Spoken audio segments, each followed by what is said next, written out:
Welcome to the All-State ACC Softball Championship.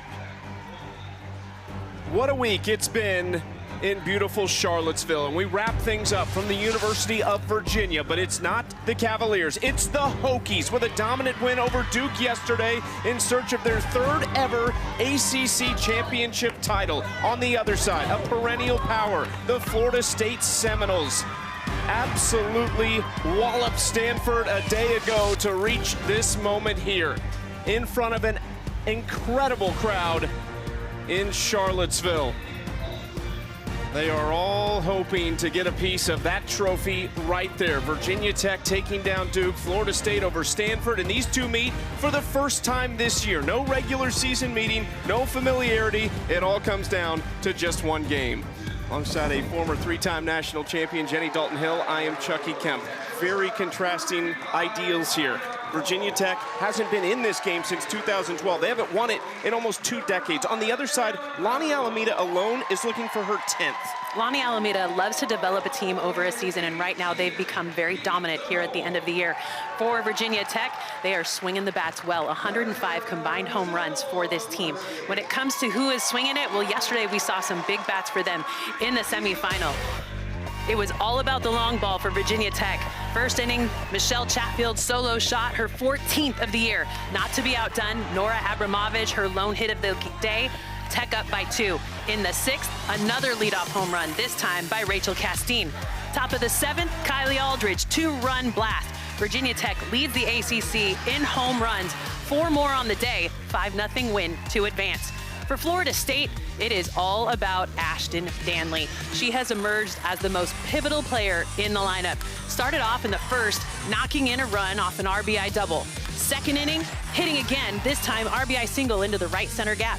Third at bat, another RBI double to right. A 3-for-3 day at the plate and 3 runs driven in. Then she also came in to close out the game in the circle and secured the 9-0 run rule win over Stanford. Florida State led by Issa Torres, the 2026 ACC Player and Defensive Player of the Year. On the other side, Jordan Lynch looking to get her bat going. First time All-ACC, she's one of the best power hitters in the country. Virginia Tech and Florida State with a trophy up for grabs. First pitch is coming up next.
Palmer Park all dressed up for first pitch between Virginia Tech and Florida State. But first, it's time for our Good Hands Player Spotlight presented by Allstate. Emma Mazzarone, career best 14 strikeouts in their win over Virginia, second most strikeouts in the ACC. Jazzy Francic, ACC Pitcher of the Year, most wins in the ACC, and second lowest ERA in the league.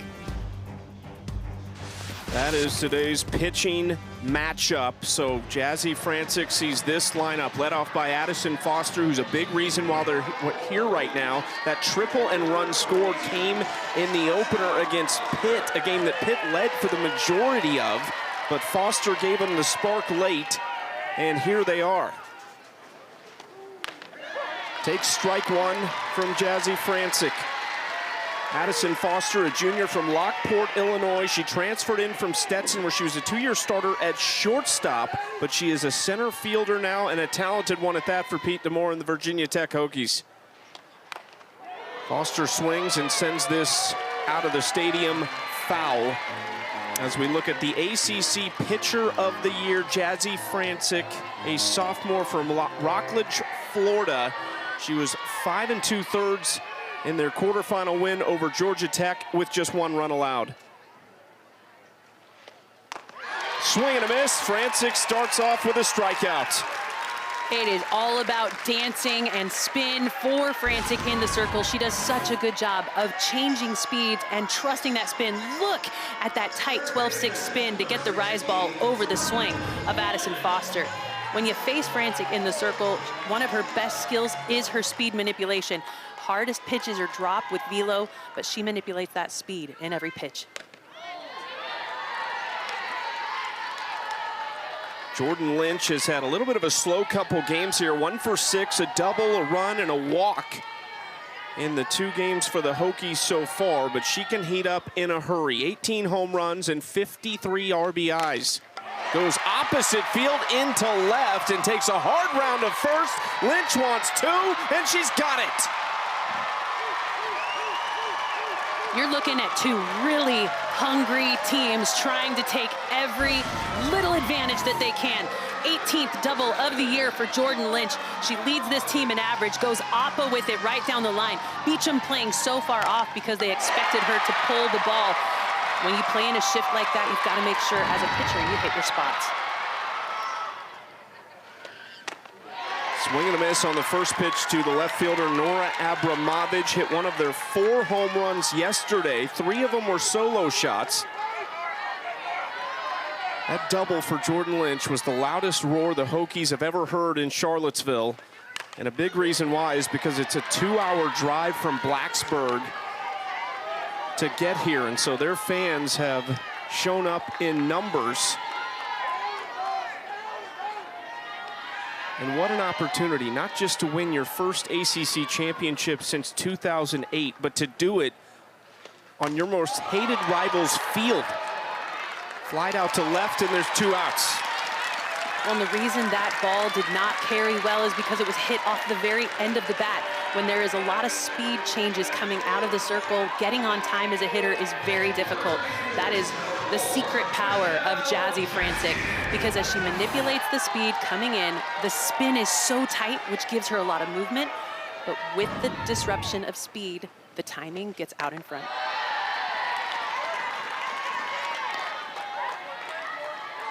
Two away with a runner in scoring position for the junior Michelle Chatfield. Virginia native was their top returner, first team all-conference last year, hit .386 with 15 long balls. She's got 13 of them, 14 I should say, this season. And she has definite pull side power, left side of the infield, ready to go as Beecham stays tight on the line, and they're ready for a hard hit ball. And it feels like every player in this Virginia Tech lineup can hit for power. Almost the entire starting 9 has at least 40 RBIs. There are 6 players on this team with double-digit home runs. High chopper, Torres grabbed it! Spinning throw is just wide at first, and Virginia Tech is gonna score. We'll see how it is ruled. If it's an error, it's the first one all year on Issa Torres. But one piece of that is she had no business even reaching that ball. This infield has played so hard all week, and because of that super high hop, Torres has to make an incredible grab to get it in, but with the spin and the throw a little bit offline. Virginia Tech on the board first, waiting on that ruling.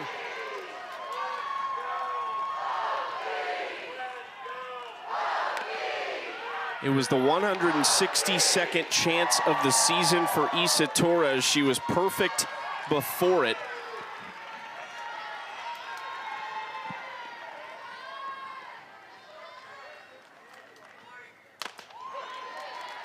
Francic hits the outside corner for strike one. 1-1 count here to Kylie Aldrich. They will rule that as a single.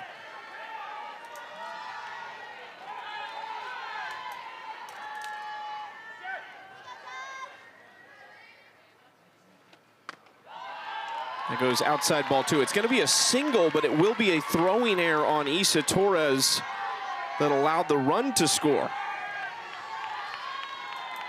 Sometimes when those hiccups happen defensively, you have to find a way to just get your heart rate back in rhythm, knowing that you've got another runner in scoring position.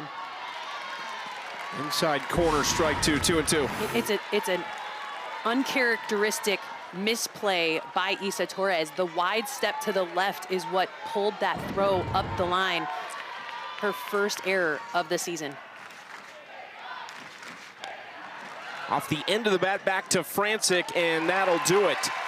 Virginia Tech strikes first in the ACC Championship. 1-0. Seminoles led by Torres coming up next.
Allstate ACC Softball Championship is brought to you by Allstate.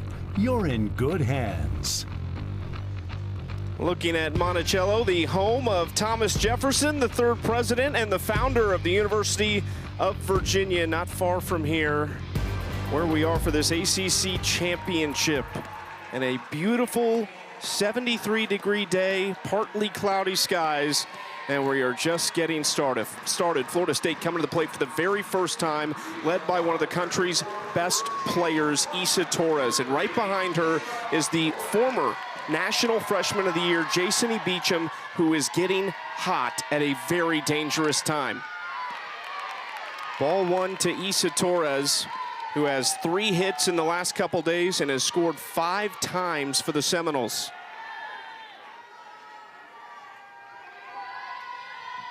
Only 4 extra base hits for Florida State in their first 2 games here this week. Isa has 1 of them. It was a double.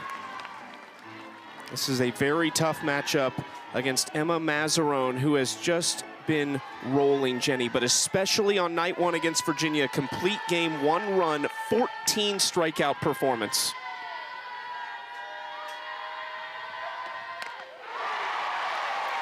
We've seen so much growth in her previous 2 seasons, now a trusted starter for the Hokies, her 24th appearance here today. 24th start here today, throws gas over 70 miles an hour, moves north and south well, focused hard to develop her changeup, and throws her best when not pushing her velocity. Gets Isa Torres swinging.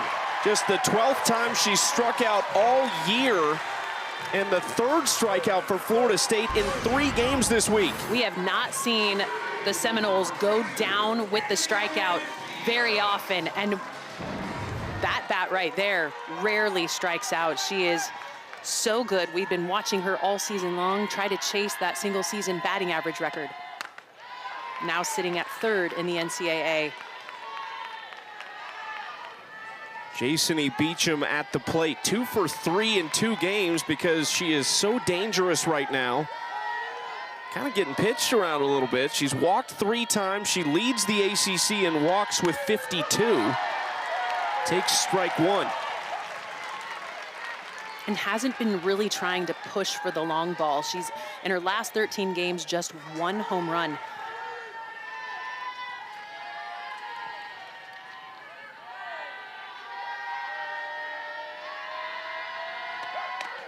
Beecham lets that go outside. Mazarone's liked that location. That was a little further than what we've seen, but she's liked to stay away from righties in these last couple games.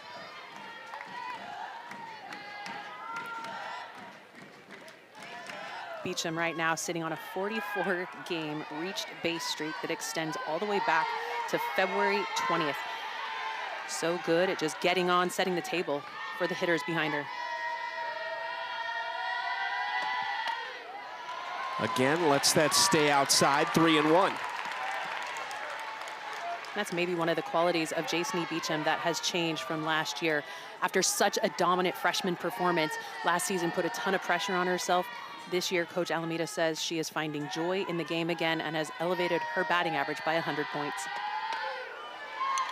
Jason Beecham walks yet again, number 53 on the season.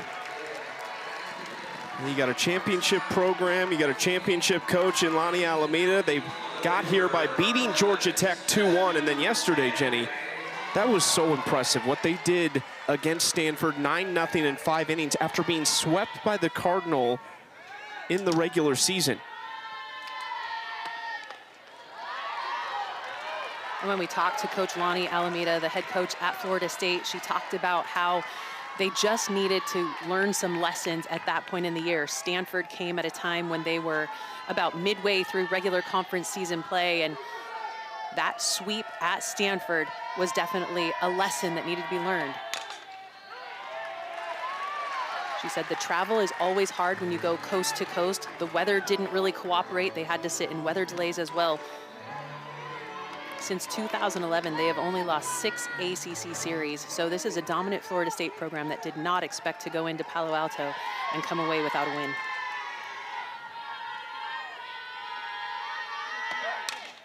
Danley fouls off the 1-1, 2 of the first 3 in the order for Florida State.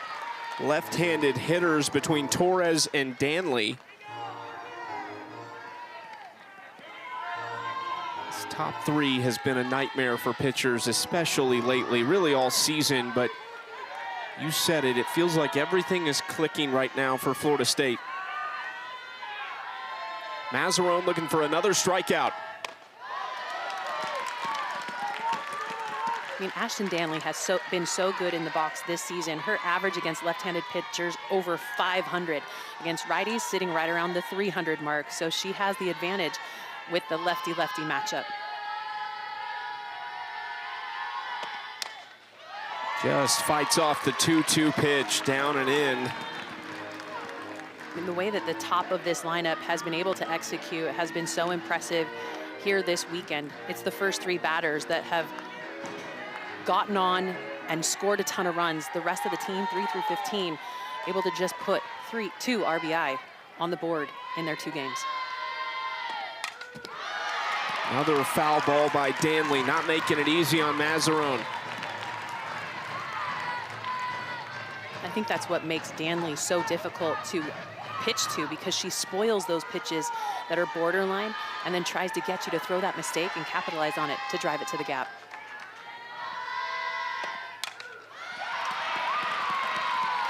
Continues to fight off pitches. Still a 2-2 count. Mentioned this would be a shot at number 10 for Lonni Alameda, number 20 for Florida State overall, and their 39th combined regular season and tournament championship. Danley goes down on strikes, but she is going to get to first base, and it's first and second. We talked to Lonni Alameda before the game. She said this time of year, you do it any way you can do it. But with first base occupied and less than 2 outs, Ashton Danley will actually be out. But with the ball getting away from Zoe Yeager back behind the dish, Beecham takes advantage of that ball and advances to put herself into scoring position. But it is a strikeout for Danley. It basically works as a sacrifice bunt in that scenario, with Anna Hind, a true freshman catcher, at the dish. That one gets away too. Now Beecham is just 60 feet from home. And wild pitches is something that Mazzarone has struggled with this season. That is her coming into today, 33 wild pitches. It's all about making sure that you keep that velocity right near the zone. Coach Pete Demore talked about how Mazzarone is actually at her best when she's only throwing about 70%. So as the emotions start to ramp up, there are times where Mazzarone can let it rip a little too much and have it get away from her. She was amped up against Virginia too in that first inning, but quickly settled in and then became really dominant. But she kind of pitches with an edge. No, and the emotion is part of what makes her good. It's all about making sure, though, that you stay controlled in that emotion rather than letting it get away from you. Hind takes strike one. And you and I had a chance to talk to Emma Lemley, who now sits on the staff in that GA role, and she was a dominant pitcher for Virginia Tech last year. She said Mazzarone is actually one of those players that needs to have emotion in the circle to play well. Beecham was ready. She was creeping down the third base line, thinking that was going to get away.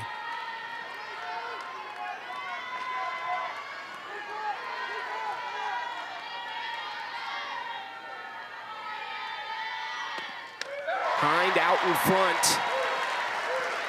That's a big piece of the puzzle. With all the velocity, the off-speed for Mazzarone has been excellent the last couple days. All about changing speeds, especially when you throw with that kind of velocity. That changeup pitch makes the velocity pitches look like they're coming in even faster. Tries to get that outside corner, but just misses. And in that situation, you do want to try to extend off the plate to get the strike call or the swing and miss. So really nice river pitch, but definitely not a strike.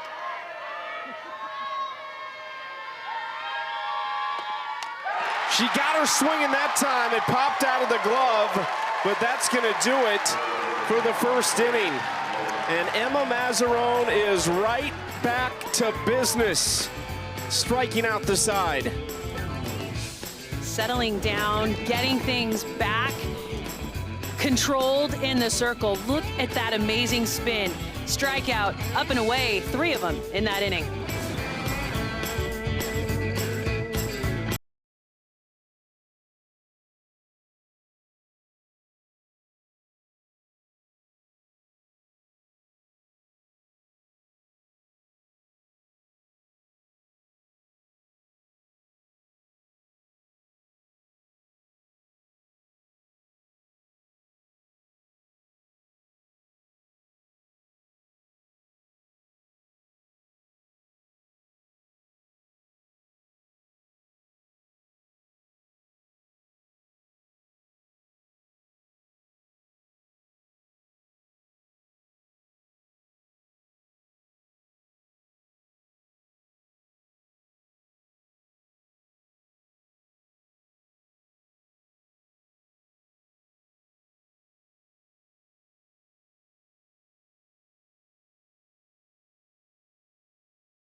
the top 2 seeds going against each other. Kerr stings it.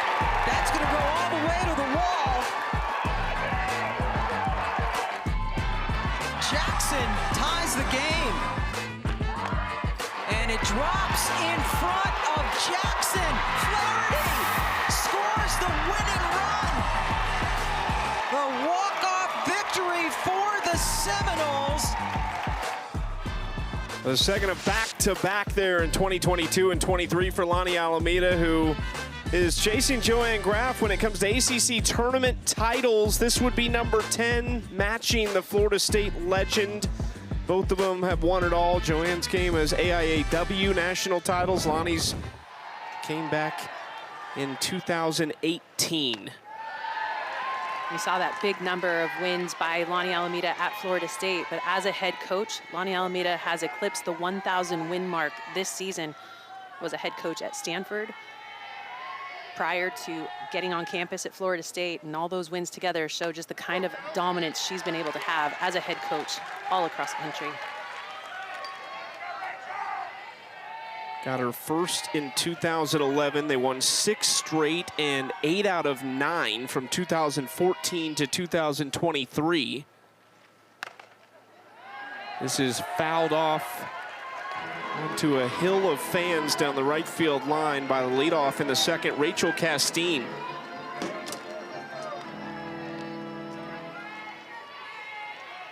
Castine, one of the home run hitters yesterday, was also a solo shot. The fans are looking for anywhere they can sit right now because it is absolutely packed. Standing room, sitting room only.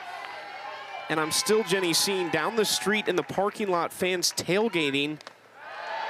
But it looks like they're huddled around a TV watching. I don't know about you, but it looks like there's 2 spots right behind home plate if they want to wiggle their way in. Those might be the only 2 seats left in the house.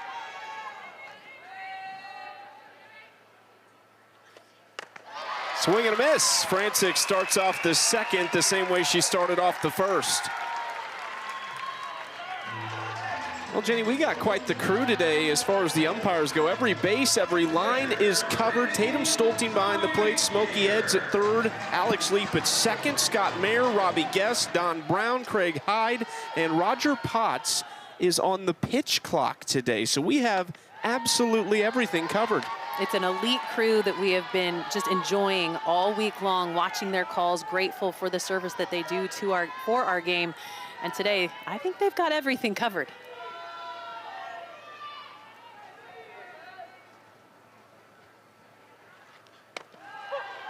Francic hits the inside corner for strike one, a ball and a strike to Zoe Yeager, the Virginia Tech catcher.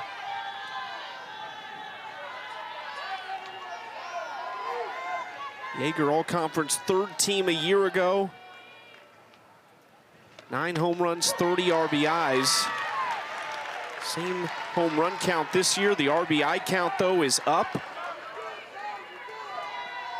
At 51 for the season. In a 1-2 count. Bounced in, Hind blocks it up. You talk about how Yeager is an RBI producer, but this year, Coach DeMoore says she's been crushing balls right at people. And so while she's been making really solid contact, she hasn't been able to find those gaps efficiently. Swing and a miss, back-to-back strikeouts for Francic.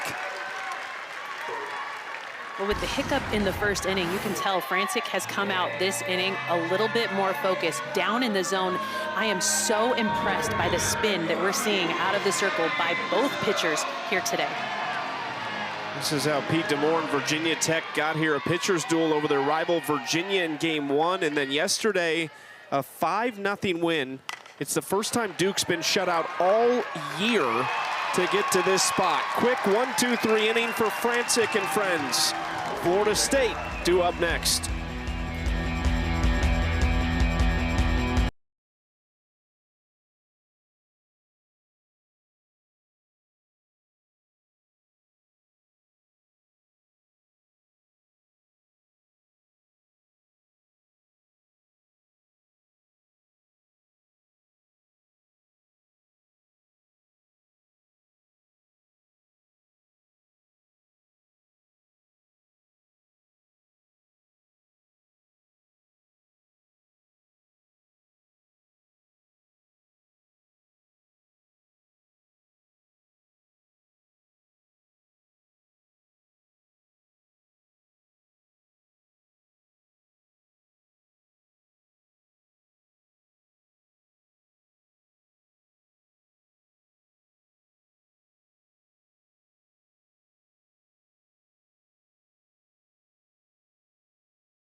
Sunday. Election Sunday. Election Sunday. 64 teams that want to get to Oklahoma City.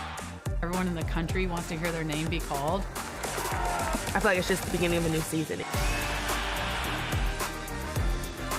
The NCAA Softball Championship Selection Special tomorrow night, 7 Eastern on ESPN2. Regionals will be on our 3-game day of regionals come this time next week. This is what the top 16 in the RPI looks like entering today. Florida State and Duke both in the top 12. Stanford at 16. Virginia Tech there at 18. I think the interesting part about this game is with Virginia Tech 2 spots out of hosting, Florida State 2 spots out of the top 8. This win could very well take one of those teams to that next tier for themselves. You are looking to get just beyond that line for an opportunity to host. If you sit below the 8, you make sure you are able to potentially host Super Regionals as well. If you get into the 16, then all of a sudden you get to play at home for the first weekend. 5-6-7 for Florida State here in the second inning. Bella Ruggiero takes that pitch just inside for ball 2. Well, Yeager was trying to buy that strike, but I think that was a really good call back behind the plate. She dragged it back into the strike zone. I think that was a river pitch. Good call. That catches the outside corner for strike 1.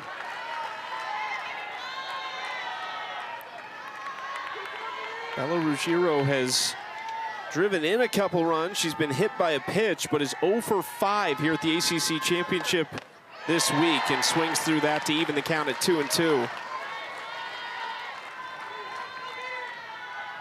And fans at home may wonder, why does someone swing at a pitch that is nowhere near the strike zone like that? Out of the hand, when you know that a pitcher likes to go up and away, when you see it start low, you think that it's going to break and hit you about belt high, but that one stayed low the whole time. Good hold on the same pitch. It's all about tunneling, and what tunneling means is, as a pitcher, you're trying to throw pitches that come out of your hand looking the same, but then their spin allows the pitches to break into different directions. So tunneling pitches is what you're trying to do in the circle to disrupt a batter and their swing plane. Ruggiero walks to lead off the second. Great discipline to draw that walk. This is the first time in this position for Pete Demore in ACC championship games. You look at their resume, the strength of schedule is a little bit lower, but I think the expectation when they put together that schedule was that it was going to be pretty difficult. They had a lot of NCAA tournament teams from past years on that early season slate. The trouble is with the portal, it's hard to kind of plan right now. No, and that's the part that makes it really difficult in preseason scheduling, because you're trying to get those quality opponents to help yourself in the RPI. But with the transfer portal, teams look a lot different come the next season. Harp rips this to center. Foster turning, it's off the wall, and it sits right there on the warning track. Ruggiero coming around to score, and she will. We're tied at 1, and Harp is up to third.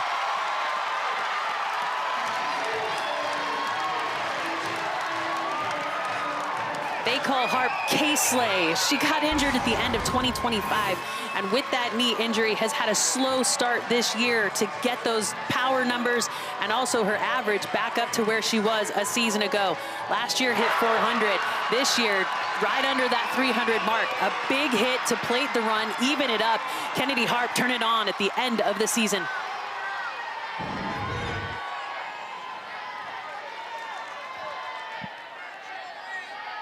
Runner on third, nobody out now, and that one gets away from the catcher. Here comes Harp. She is safe. Florida State on 2 pitches takes the lead.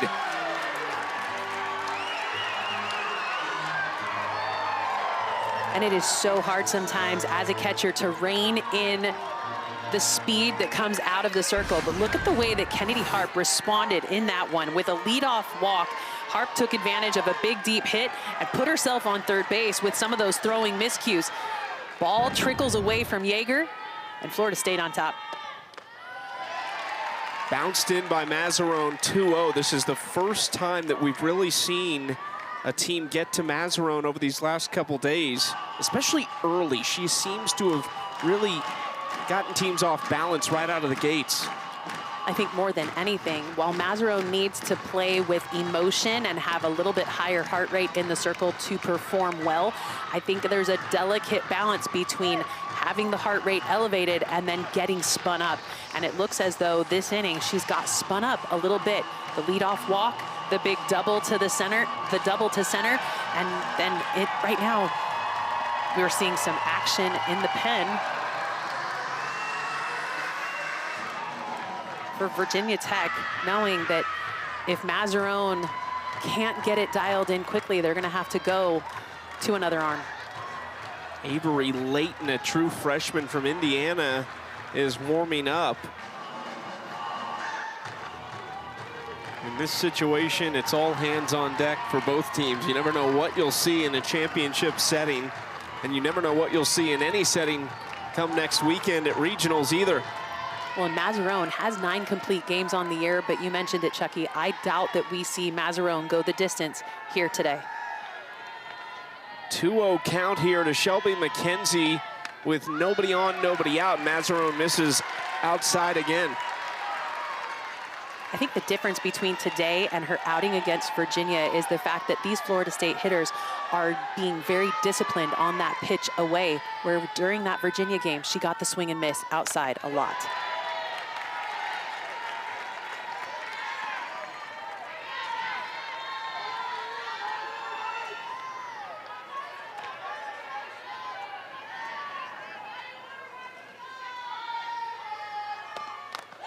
Inside ball 4.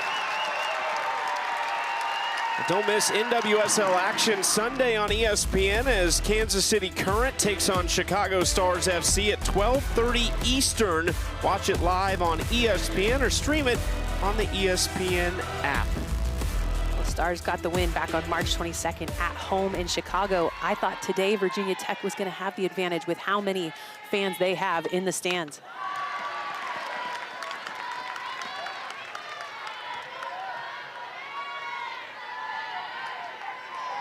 Unbelievable turnout.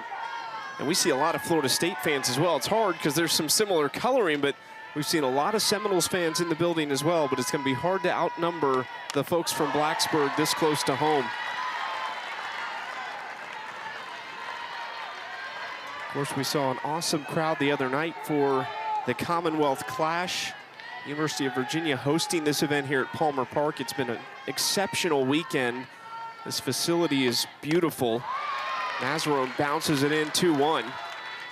Completely impressed with the way that this tournament has been run by the folks here at Virginia. The field has been beautiful. The skies have let go of those clouds we saw earlier this week, and we've got a gem of a day. I have also seen a couple of Virginia fans in attendance, and I think you know who they would be rooting for in this setting. So Florida State has a little backing from the local population in Charlottesville. Don't put him in a corner like that.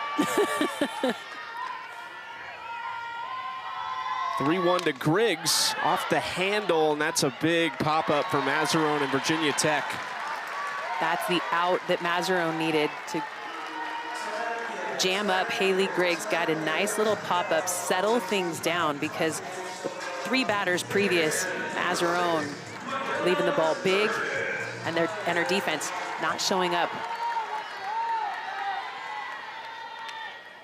Trio of hits for McKenna Sturgis and a couple runs scored in the 2 games this week. She has been filling in really well for the injured Marin Heller, who suffered an injury at the end of their series against Georgia Tech just a couple weeks ago, right at the end of game 1.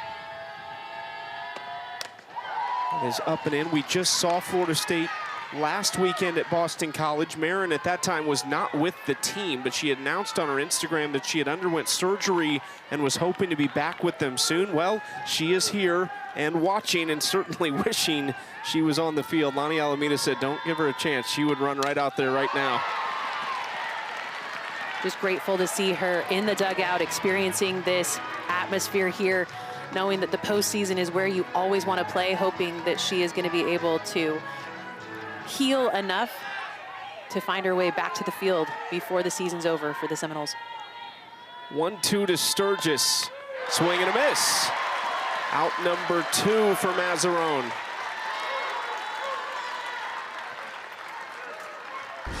I mean, it's leadoff walks. I don't know how many times we talk about how a leadoff walk is something that you have to be aware of and try to stay away.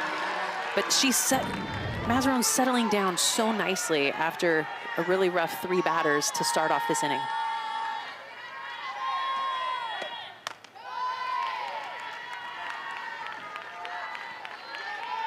Back to the top of the order with Isa Torres, who struck out swinging just for the 12th time all year to lead off the bottom of the first.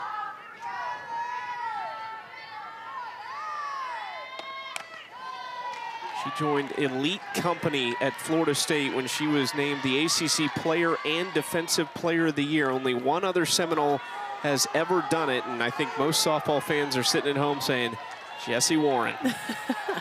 Amazing player over at third base, still playing professionally.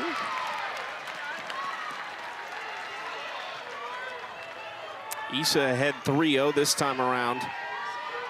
Of the 5 outs recorded, 4 of them have been strikeouts for Mazzarone, which doubles for Florida State's total as a team in the previous 2 games. 4-pitch walk to Torres. And while walks are never good, I think you have to be careful of how you pitch the top of the lineup for Florida State. Isa Torres, Jason E. Beecham, and Ashton Danley, the 3 of them are so hard to get out, but if you leave a ball big, they will make you pay with the long ball. So finding corners has to be the priority against these 3.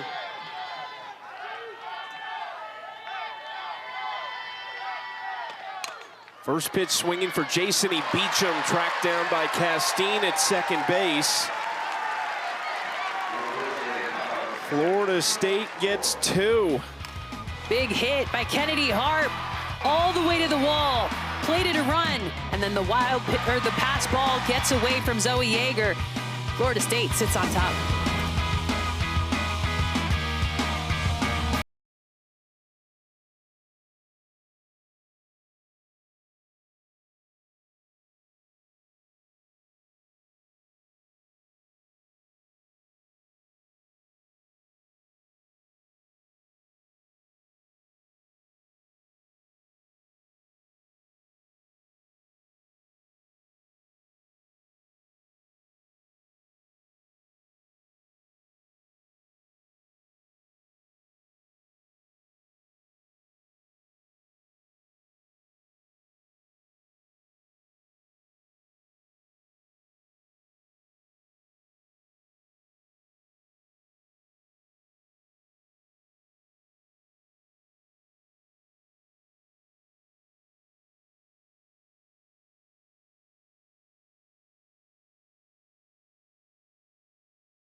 Two-1 Florida State over Georgia Tech, 2 innings down as we get rolling in the All-State ACC Softball Championship. Earlier today in the Big Ten, it's Megan Grant, the history maker. Now the single-season home run queen in college softball, breaking a record that has stood since 1995, and my partner's teammate, Laura Espinosa, no longer at the top of that leaderboard. I hit right in front of Laura Espinosa, and because of that, I got a lot of really good pitches, which helped me get to 28 home runs that year, which I thought was amazing.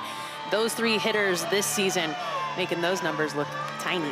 Well, Jordan Woolery, Megan Grant's teammate, could very well get there as well. Kendall Wells is just 1 behind Espinosa for tying, and she's got a few more games to be played this year. This is popped up in foul territory for Haley Griggs, and there's 1 out right away for Jazzy Francic. The NBA Conference semis continue tonight on ABC. It's Game 3 as the Thunder take on the Lakers with a 2-0 series lead. Tip-off at 8:30 Eastern. Coverage begins with NBA tip-off at 8. Catch it on ABC, and as always, the game also available on the ESPN app. I just want to go back to the home run chase one more time. When you were watching it happen, did it sink in what you were witnessing with Laura?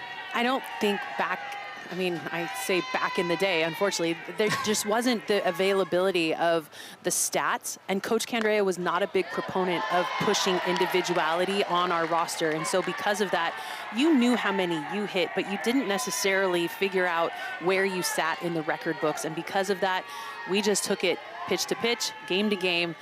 That was one of the years that we did not win the national championship at Arizona. So that's sometimes the bigger story when you talk to the Wildcats is, well, what happened in '95? Well, we lost. And so the individual awards don't get the attention. But now, that huge home run today, breaking a record that has been around for 31 years. Well, the record you set about 3 decades ago still stands. I am still standing next to the RBI queen in the NCAA. Yeah, that one was set in '96, so we're looking at some really old records, but very blessed to have been able to play around some of the best of our game. Swing and a miss. Francic is dialed in right now. She has retired 6 in a row. She got Addison Foster up in her last at bat. This one takes a little something off that one, out ahead of it. Foster knew it, goes down for the second time with a strikeout today.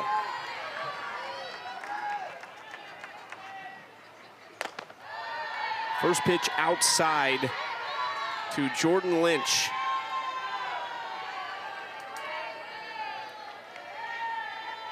Doubled and scored in the first inning. Francic again outside for ball 2. Jordan Lynch, a sophomore from Rising Sun, Maryland, had a monster freshman year. And then she comes back this year as a sophomore, and she's making the freshman numbers look a little pedestrian. They are. She leads the team in average, home runs, stolen bases. Her hot zone, when you look at her heat map, is away. And so being able to jam her up is kind of the only spot that you can go to get maybe a little bit more weak contact, but they are respecting her power and the outfield playing deep.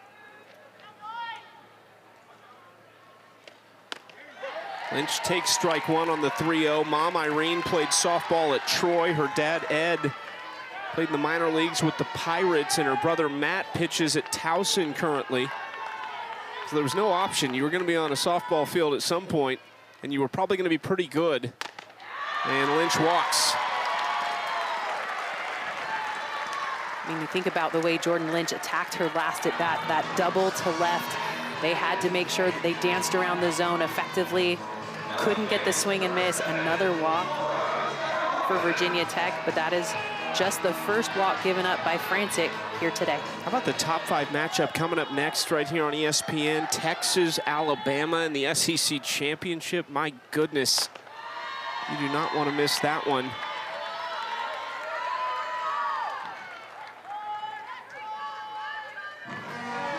Day of championship softball, and then Selection Sunday tomorrow. All these fans going to be tuned in to see where the Hokies are. Will they be home in Blacksburg? Will they be on the road? Florida State, I think most definitely will be playing in Tallahassee this time next week.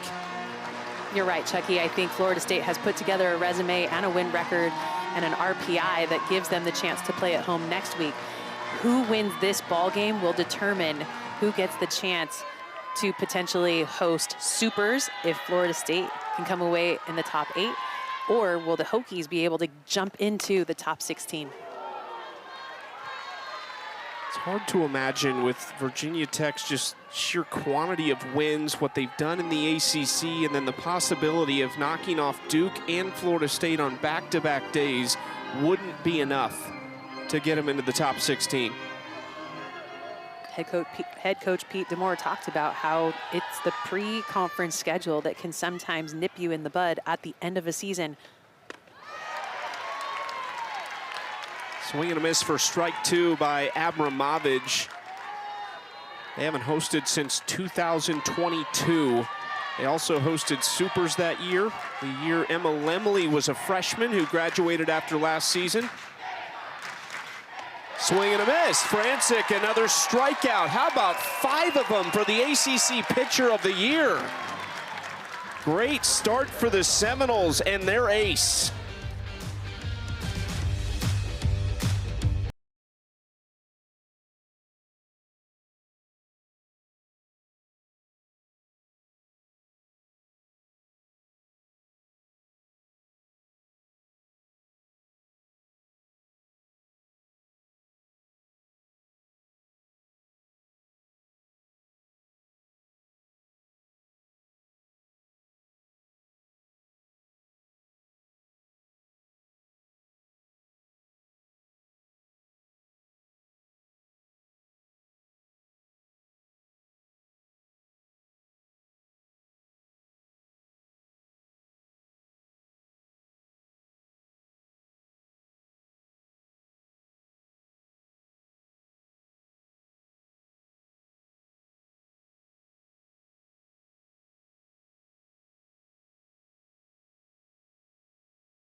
Just 19 days away from Oklahoma City.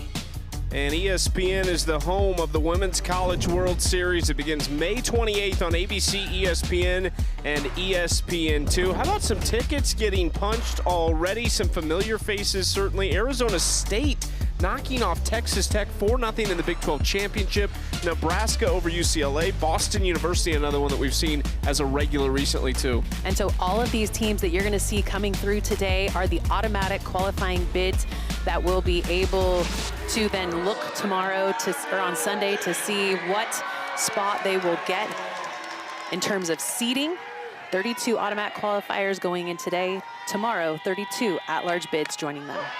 What a moment for the new pitcher for Virginia Tech. Avery Layton, a true freshman from Rossville, Indiana, has not thrown in the ACC Championship this weekend, so this is her postseason debut in front of this crowd.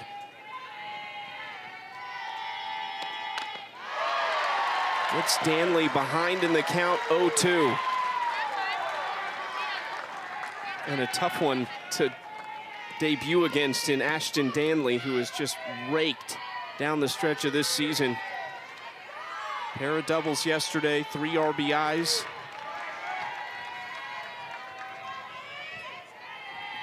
Oh, 2, bounced in by Layton. With Layton out in the circle, you're going to see a lot of velocity again. Maybe not over 70, but touching to upper 60s. Relies on her rise, but goes down well with a drop. Will throw her changeup as well, and is transitioning from being a thrower into more of a pitcher. What that means is throwing pitches with purpose and not just throwing the spin that the coach calls in from the dugout. Being able to understand the why a pitch needs to be thrown and where it needs to end.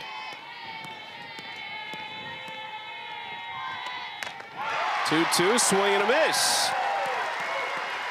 Welcome to the ACC Championship, Avery Layton. Well, you gotta love a pitcher that has control of that ball down in the zone. It'll keep the ball in the ballpark if she can continue to get that swing down near the knees. And if she can get that swing at the knees, you'll also see the swing and the miss down below.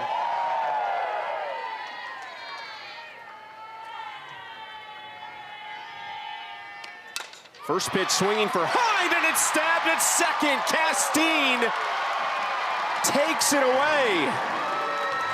First step, most important step. And Castine at second base had some miscues in the tournament, but this one, hard shot, nice little catch. That ball was a rocket off the barrel.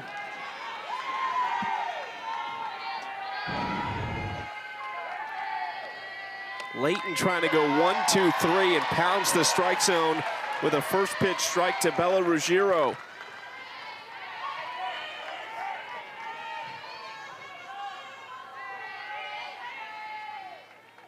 Walked and scored to lead off the second. Lets that pitch go outside.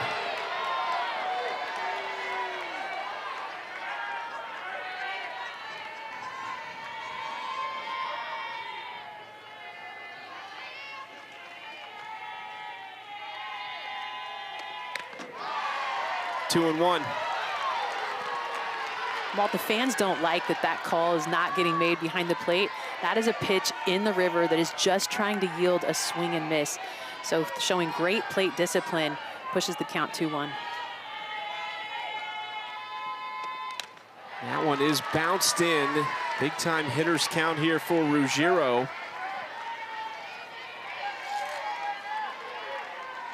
Not a big power bat, but great contact hitter. Only 10 strikeouts on the season for Ruggiero.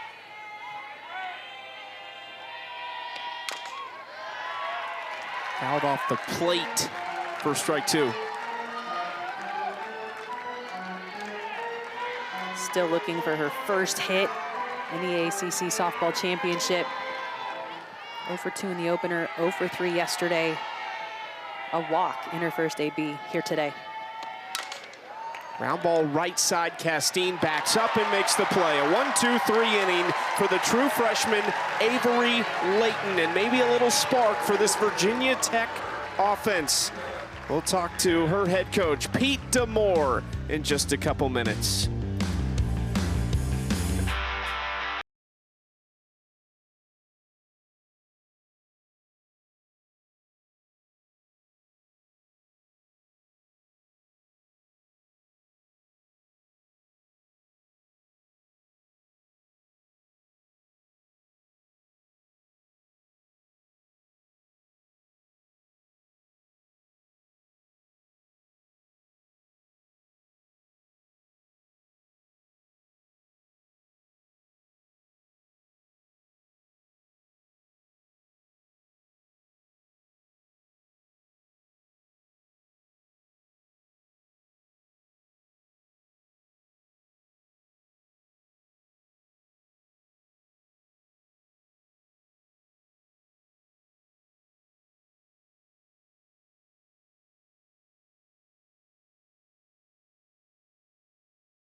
Welcome back to the All-State ACC Softball Championship. Here in Charlottesville, 3 played, 2-1 Florida State over Georgia Tech. We're joined by Virginia Tech. We're joined by the Hokies head coach, Pete D'Amore. Coach, you go to a true freshman here after Emma Mazzarone's outing. What do you tell someone like Avery Layton experiencing this atmosphere for the first time? Yeah, just go out and make pitches. You know, don't make the moment bigger than it is. Still softball, and the goal doesn't change. Just go out and attack hitters. Well, and you got on the board first, but find yourself behind. What do you need your hitters to do right now to respond? Yeah, we got to pick a speed. You know, she's got 2 speeds, and both of them are really good. So you can't get caught in the middle, or else she'll deal. Are you sharing the dog juice? We need to pass it around. You know, it's just I took a swig this morning, and it's fire. So as the kids say. So somebody needs to take a swig this inning. Thank you, Coach. You got it. Gobble gobble. With the dog juice. Well, anything to fire up a team, I'm pretty sure that's truly is just juice. But at the same time, whatever it takes, pass it around and get the hits going.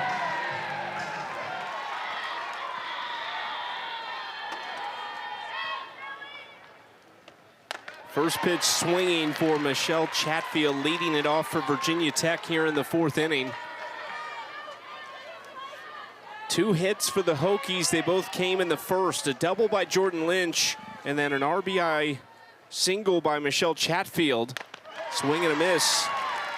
And that's what Chatfield. That's what head coach Pete DeMora was talking about. The change of speed that Jazzy Francic is so good at manipulating out there in the circle. It's hard to pick a speed and it's hard to find a speed because the spin rate is so tight. It fools the eye thinking that it's coming with velocity.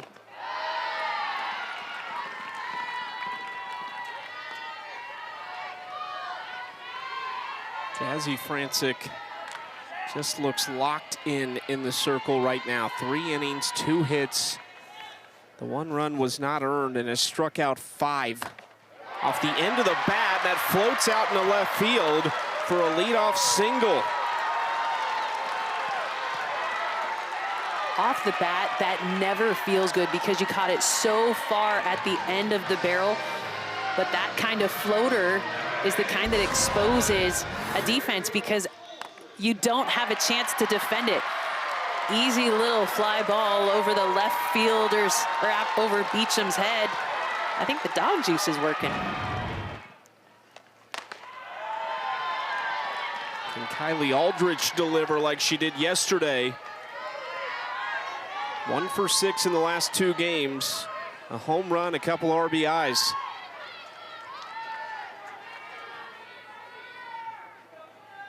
It was her 10th home run of the season, showing bunt here, and it's a 1-1 count.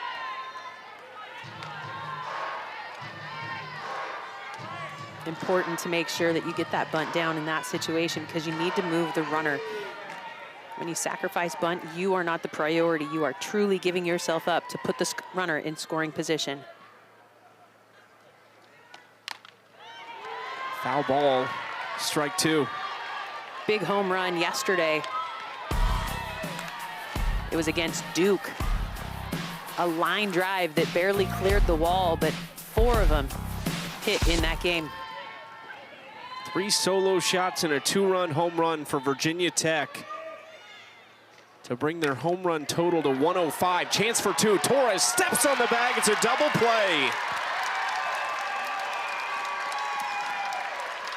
Fancy footwork by the shortstop Torres. We saw her with her first error of the year in the first inning, but this one playing up the middle, knowing that there's a little bit more pull side power from Aldridge at the plate.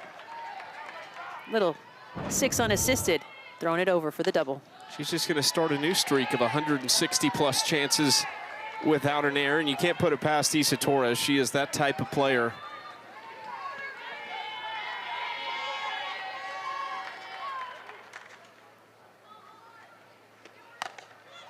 In the air to shallow left field. Danley coming in, and Francic keeps rolling. 1 unearned run so far for the ACC's best in the circle.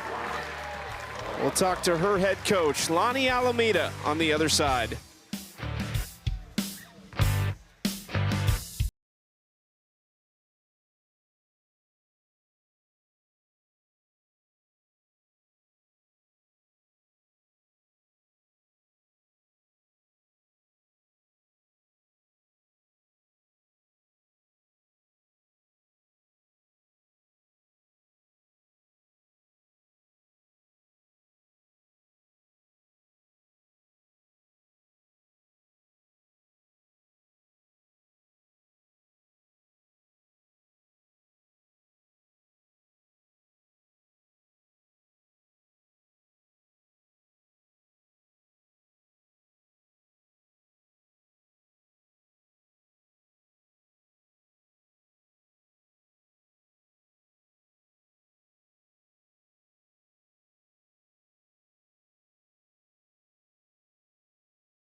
Welcome back to the All-State ACC Softball Championship.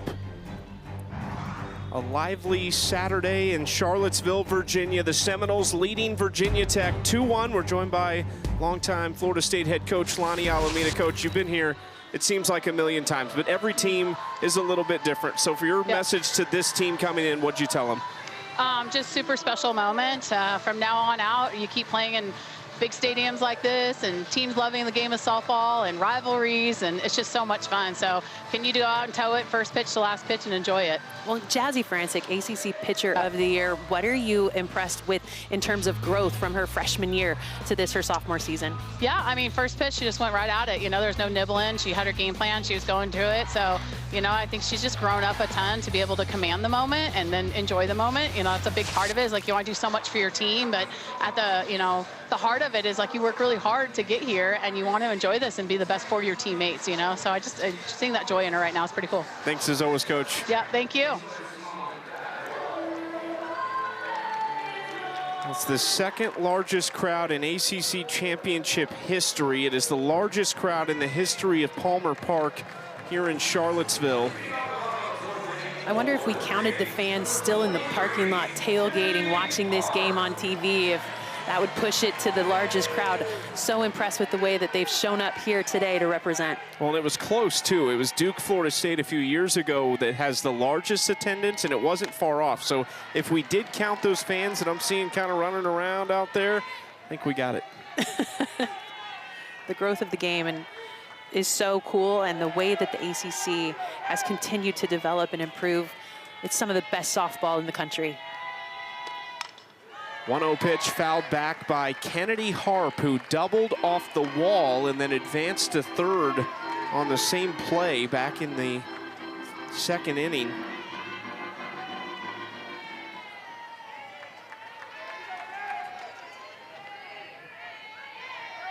The true freshman Avery Layton back out for her second inning of work. Went 1-2-3 through the Seminoles order in the third.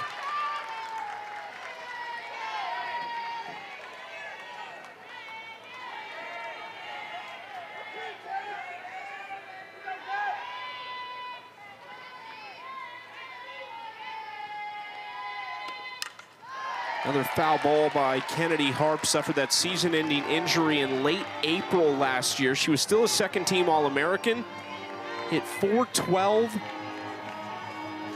27 extra base hits, drove in 49 and stole 15 bases. That was her first year as a full-time starter. Now in her junior season, this is a really impressive junior class. How about this from the freshman, though? Layton painting the corner. Strikeout number 2 for her.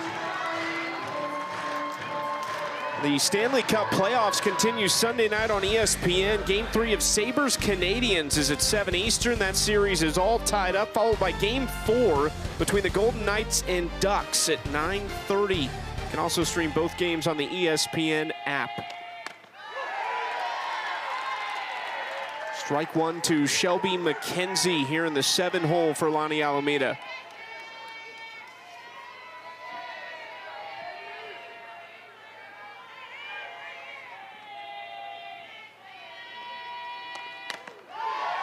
Outside ball one, full-time starter as a sophomore after making 15 starts in 38 games played last year. Had 23 hits at .371.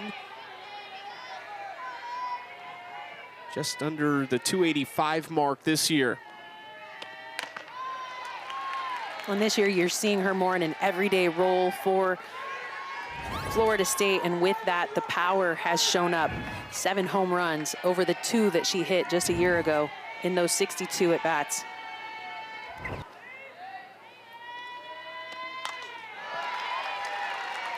Fouled back 2-2. Why do you feel like Florida State's been maybe flying under the radar a little bit this year? It's a great team, it's one of the best offenses in the country. The pitching's trending up, but it does feel like they've quietly gotten to this really great place where they're a win away from 50. Well, you need to remember, they added 7 freshmen onto this roster this season. And in adding those 9 freshmen, Coach Alameda purposefully chose not to go into the transfer portal, recognizing that it was going to take a lot of work by her upperclassmen to be able to get these freshmen in line with how the standard of Florida State softball should be played. She said, bringing in a transfer is a very different acclimation into a program, and she didn't want to miss out on the chance to really drive into these freshmen, what it means to be a Seminole, what it means to play softball for her. And with that development, this team maybe started off under the radar, but I don't think at this time of the year anyone expects Florida State to be a quiet contender at the end of the season, because this is a team that has postseason juice ready to go. McKenzie continues to fight off pitches.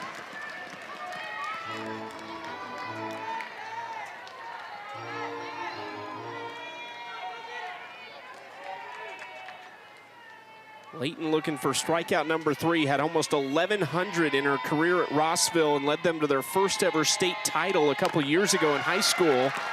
Misses down low, 3-2. With most of Shelby McKenzie's power going right back up the middle, the defense is going to play her straight, but up the middle, Annika Rose really trending towards second base to try to get the ground out up the middle. Just outside, ball 4. Second walk of the day for Shelby McKenzie, obviously seeing the ball very well at the plate. And that's important to get your team on and give yourself a chance to disrupt the defense with the kind of speed that Florida State loves to run with. Now to Haley Griggs, hitless this week in Charlottesville, 0 for 6.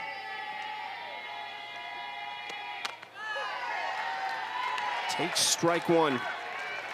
Well, this is a difficult batter to defend with a runner at first base, because most of Haley Griggs' power is to her pull side. And with that, the 5-6 hole can be exploited, which pulls Annika Rose over into the 5-6 hole, but then has to cover up at second base on any kind of steal attempt made by Shelby McKenzie.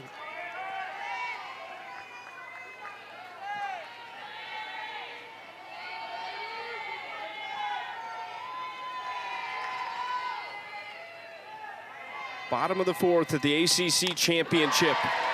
Florida State up a run, looking for their 20th tournament title in program history, while Virginia Tech is chasing number 3.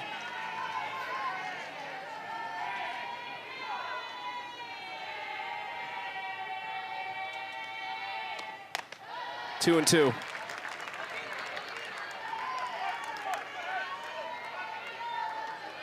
Those numbers, while obviously it displays the dominance of Florida State, think about how good Virginia Tech has been over the years to have only lifted that trophy twice. Popped up on the infield and caught at short by Rose. But it shows you how good this league has been, how good Florida State has been, and then the emergence of Clemson and Duke to also get in the way. Yeah, the perennial power of Florida State, constantly challenged now by a host of other ACC teams that show up year in and year out trying to knock them off of the top.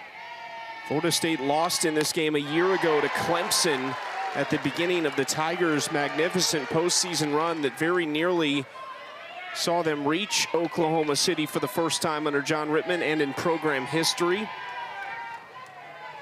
They were basically 60 feet away in Austin, Texas from upsetting the Longhorns in supers. Off the glove of Layton, barehanded by the shortstop, but not in time to get Sturgis.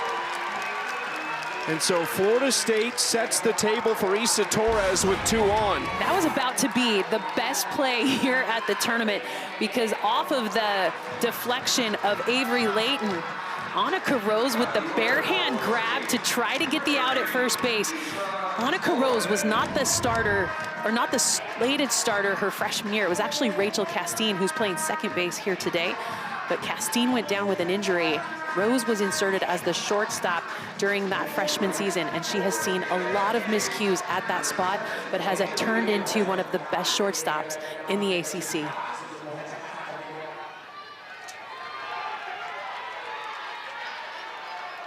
Two outs for Isa Torres against the true freshman Layton. Just misses the outside corner, ball 1. This is as dangerous a situation as Virginia Tech has been in with this hitter at the plate.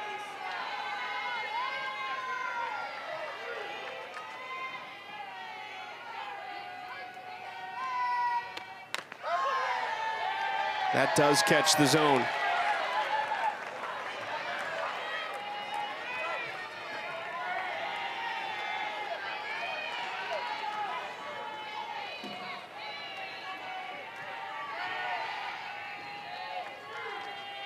One from Layton. Torres, slow grounder right side for Castine, and they strand a pair. That is gutsy stuff from the freshman Avery Layton, keeping Virginia Tech in it. Just a one-run deficit. The ACC Championship trophy awaits.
The Hokie fans traveled from Blacksburg in numbers.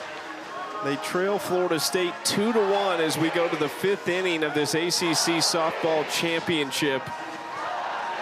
Their head coach, Pete Demore, loving what he's seen from the pitchers so far. 27 strikeouts here. That's the most by a Virginia Tech staff since 2008. You know who was here? Angela Tincher, who had 39 of them.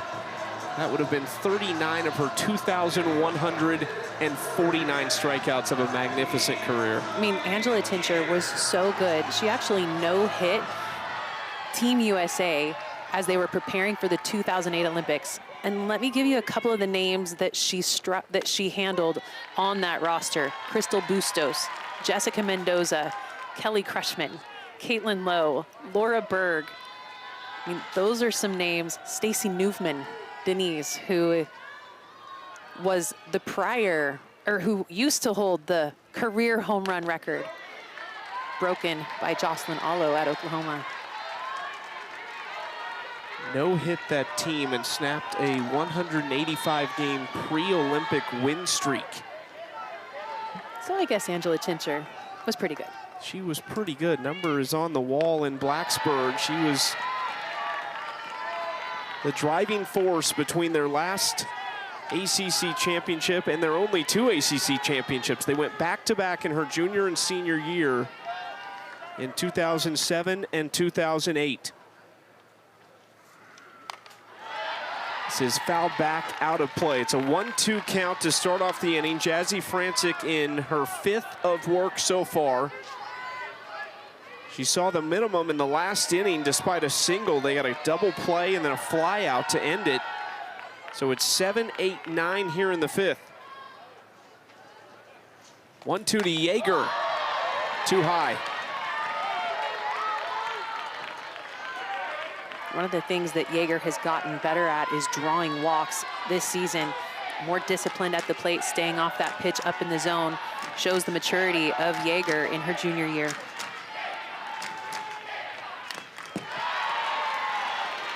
Another foul ball.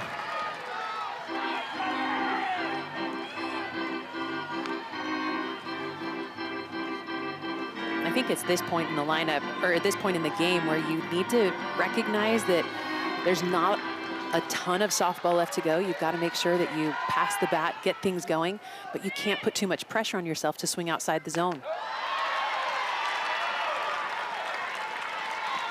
Finding that line between being ready to go, but not too amped up to get yourself swinging out of an at-bat.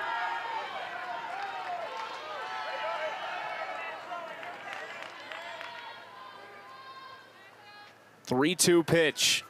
Got her swinging. Great location from Francic, and that is number 6.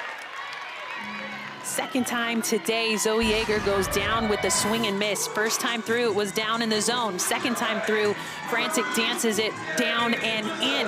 That ball is impossible to catch up to as a power hitter. And if you do, it's just a foul ball. Great spot by Francic.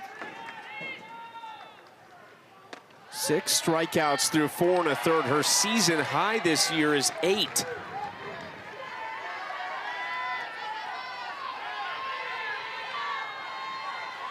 She threw 2 no-hitters in an 8-day span at the end of the regular season. That was her 3rd and 4th of her career. Did it against Georgia Tech and against Boston College. Gabby Mizell trying to get something going here from the 8-hole. As a whole, this Florida State pitching staff shut Boston College out in the regular season finale. This is popped up on the right side for Sturgis, 2 outs. And sometimes it can be hard to end the regular season against an opponent that doesn't challenge you, because you need to tune up for what you're going to face at the ACC tournament. But right now, Jazzy Francic, she's very balanced right now. Outs in the air and the ground, and also the strikeout. We did not anticipate seeing her go the distance today. She will be relieved in the circle here in the top of the 5th. They go to the lefty, Ashton Danley, to try to record the final out here in the 5th with nobody on. Florida State up a run.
Jazzy Francic takes a seat, all smiles as she hands it off to Ashton Danley, and that's just the buy-in that you get from this team and this pitching staff working with Lonnie Alameda. Some might not have been happy coming out of the game right there. Jazzy Francic happily handed off to the lefty Ashton Danley out of the bullpen, who has been excellent on both sides of the ball this weekend, an ERA just north of 2 with a 12-1 record. This is a pitching staff that is always ready to pass the ball to the next pitcher. There is no need to have egos on this pitching staff. Everyone has a role. Everyone is ready to go. And when you watch the way that Lonnie Alameda uses her pitching staff, everyone's ready to be a starter, reliever, and a closer. With Ashton Danley in the circle, you're going to see mid to upper 60s, keeping things simple with her this season, focusing most of her pitches down in the zone with her drop. 1-1 count after strike 1 to Annika Rose, the shortstop in the 9 spot for Virginia Tech, has an RBI double in this ACC championship. It's her only hit in the 3 games this weekend in Charlottesville. Tries to bunt that and falls behind 1-2. Ashton Danley in the circle has been asked asked to do a lot this season. This is actually, she has shown up in every game in the circle here at the ACC Softball Championship. They have asked her to play defense, pitch in the circle, and has shown up at the plate as well. Because of the heavy load she's lifted this spring. In the air to center, Harp takes care of it. Danley makes quick work for the final out in the top of the 5th. Seminoles trying to extend that 1-run lead when we come back.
This is a battery Florida State fans will love to see for a long time.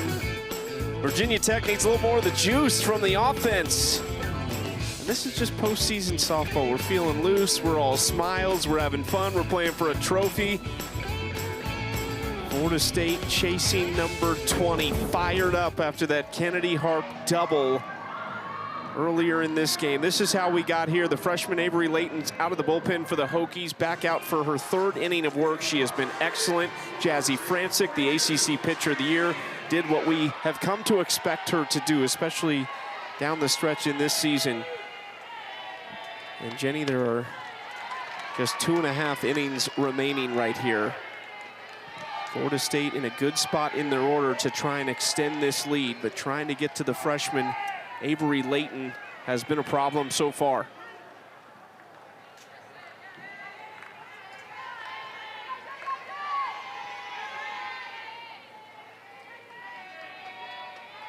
Beecham has walked in kind of a soft line out to the second baseman. That is in foul territory, and it's going to drop. Yeager didn't make much of a move for it. She was kind of waiting for Chatfield to come in. I think in that situation, as a catcher, you need to go hard for that ball as well, not knowing if it's going to have a ton of spin to bring it back closer to you. I think Yeager had the better chance at that ball.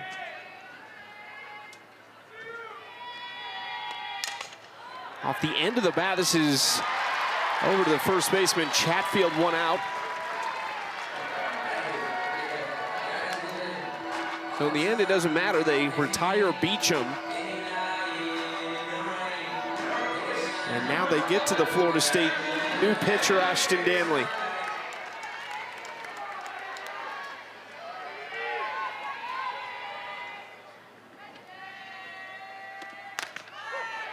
Strike 1 from Layton. She popped the mid on that one at 70 miles an hour. A lot of velo coming out of the circle. Danley, knowing that this year was going to be a very heavy lift, needing to do a lot of things for Florida State, she asked her head coach, Lonnie Alameda, to challenge her in the fall. And in that challenge, Lonnie Alameda made sure that she gave her a very heavy lift to understand what the season was going to look like, with the ask of her playing defense, throwing in the circle, and then needing to be a very important bat at the plate for Florida State.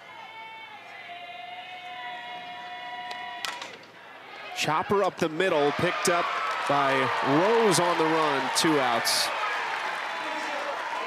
El Clasico is Sunday on ESPN. Barcelona faces off with Real Madrid at 3 Eastern. Watch it on ESPN, ESPN Plus, ESPN Deportes, or stream it on the ESPN app. Some of the biggest names in the sport. A couple of them out injured, but El Clasico always delivers. Anna Hind trying to keep this 5th inning going. 2 outs, nobody on for the freshman catcher who's 0 for 2 today.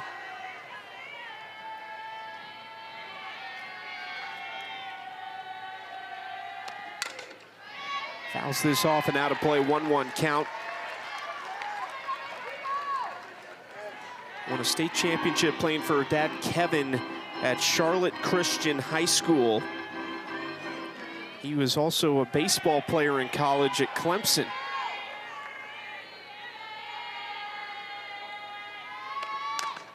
We saw mom and dad last weekend at Boston College, traveling to watch Anna in such a unique spot for a freshman, catching on a pitching staff led by Lonnie Alameda. I'm sure the information she's received in the last year has changed her view of the sport.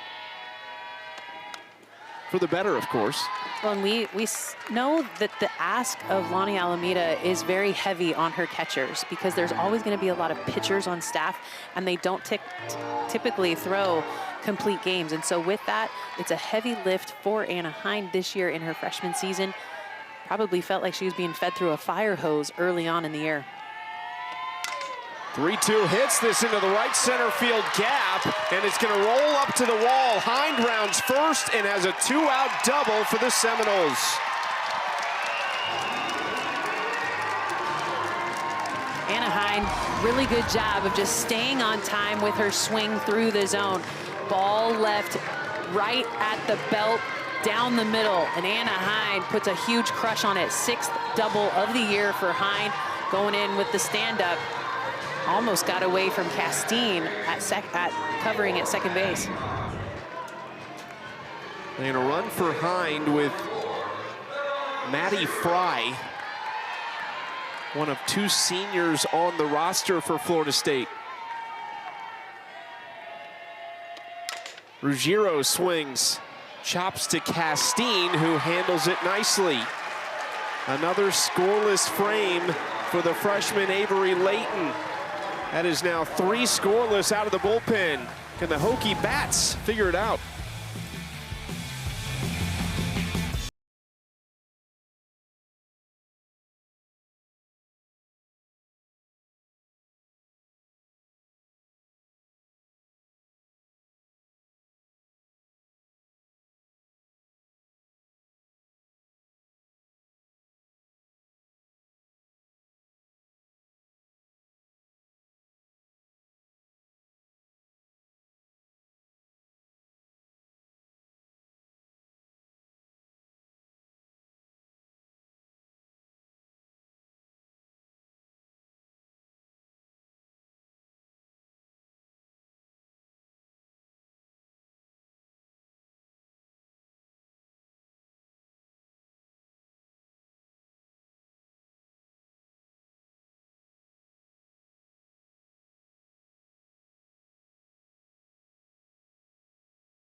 Welcome back to the All-State ACC Softball Championship. Just a casual stroll across the grounds here at the University of Virginia. Beautiful campus in Charlottesville, and a perfect day to wrap up this ACC Softball Championship. 72 degrees, some clouds scattered throughout the skies, and a packed house at Palmer Park. How about the Florida State pitching staff in this ACC tournament, Jenny? Very limited runs. It's the strikeout number that kind of catches me off guard because you don't expect Florida State pitchers to throw a ton of strikeouts. You know that Jazzy Francic is the ACC Pitcher of the Year. She started this game, did rack up 4 strikeouts in the appearance. The free passes are the part that they needed to figure out. During the season, Jazzy Francic's walk rate very high, but now at the end of the year, she's figuring out how to just keep her emotions in check and throw to the strike zone that this year I feel has been very much adjusted. It's a little bit smaller than in years past, and because of that, pitchers have to leave the ball in much more hittable zones to get the calls behind the plate. 2-0 strike one to the new catcher behind the plate, Maddie Fry, the senior, seeing some action here. Connie Alameda said she's just always giving energy wherever she is, whether it's in the dugout or working with pitchers in the bullpen, which she has been so crucial for this year. That got around Bueno, and she can't retreat fast enough. And here is the spark plug, Addison Foster. She was the tying run on her own the other night against Pitt on a triple and then scored on an error. Well, and in their game against Virginia in game 1 here in the tournament, she was the only multi-hit hitter. Speed down the line, 10 stolen bases on the year, an average over 400, and Virginia Tech making a push here late in the game.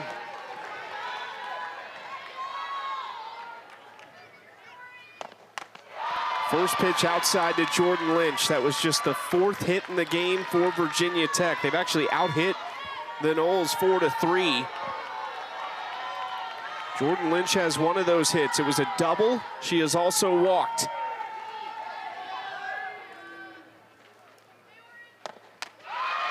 Two and 0 to Lynch.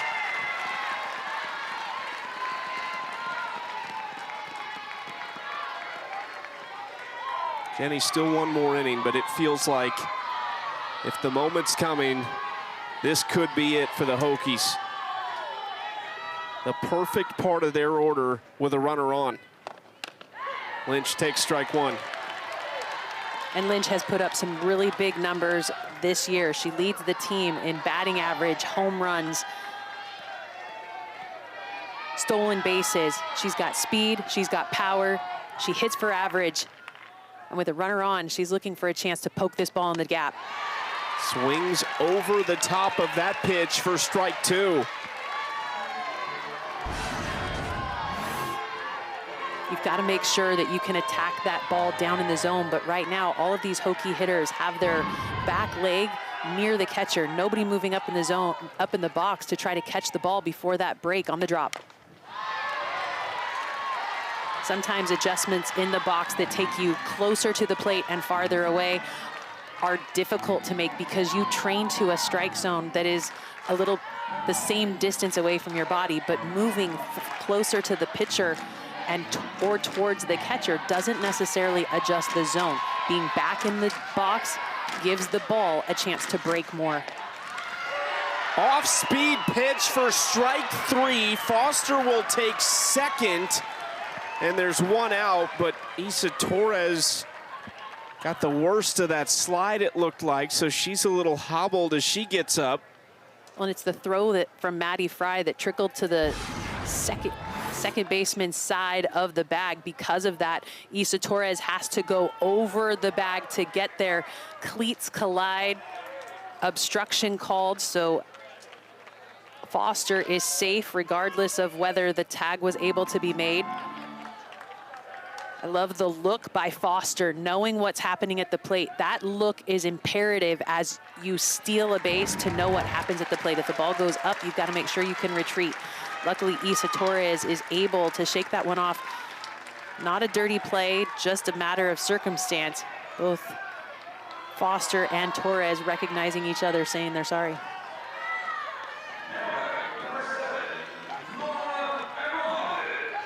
Runner in scoring position represents the tying run for Virginia Tech with their 3 spot, Nora Abramovich at the dish. Swings right side, nice play on the move by Sturgis, and there's 2 outs. And sometimes when you make a defensive change on the corners of the infield, it's hard to know how much ground you can cover between the two of you, but the communication between Sturgis and Bueno, very good on that one. In the first batter of the inning, Foster was able to exploit that 3-4 hole with the two defenders there. But a nice out puts Florida State 1 out away from getting out of this inning.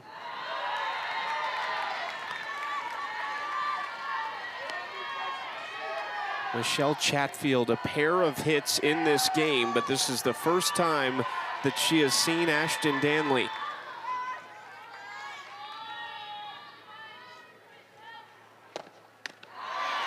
The off speed low for ball 2.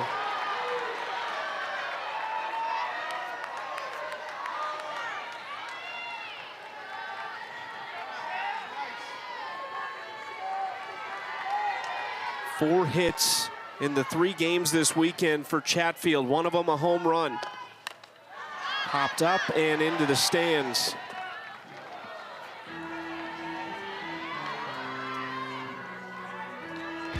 Big home run by Chatfield. She has been dominant at the plate. We talk about the offense for this Virginia Tech squad, 105 combined home runs this year, coming off of a year where they hit 112. I mean, hitting over the century mark. They've got Big Bomb Fridays where they go outside and just try to hit home runs. According to head coach Pete Demore, he said they work on things inside during the fall and then take it outside to see if they can execute. The goal is to hit 100 home runs in an hour. Yesterday, they got 4 in 1 game. 3-1. Bounced in by Danley. That's a nice job by the new catcher, Fry, to keep that in front and keep it a 1-run lead.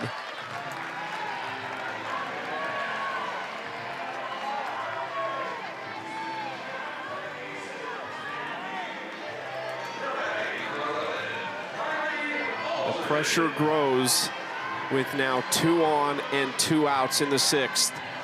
Lonnie Alameda out of the dugout to talk to Ashton Danley. And this is just a conversation with the infield to talk about what's going on. In a 1st and 3rd and 2 outs, you never want to give up the runner going from 1st to 2nd, but you also want to make sure that you're ready to attack the runner at 3rd, and we're going to actually see Danley relieved. And Francic is going to re-enter here to face Kylie Aldridge, who is 0 for 2 against her. So while Jazzy gets ready, we'll take a break. 2 on, 2 out, top of the 6th in a 1-run game.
Jazzy is back. 4 2/3 already in this game, just 3 hits and 1 unearned run. We've seen her dance around the zone. She racked up 6 strikeouts as the starter in this game, was relieved by Ashton Danley in the 5th.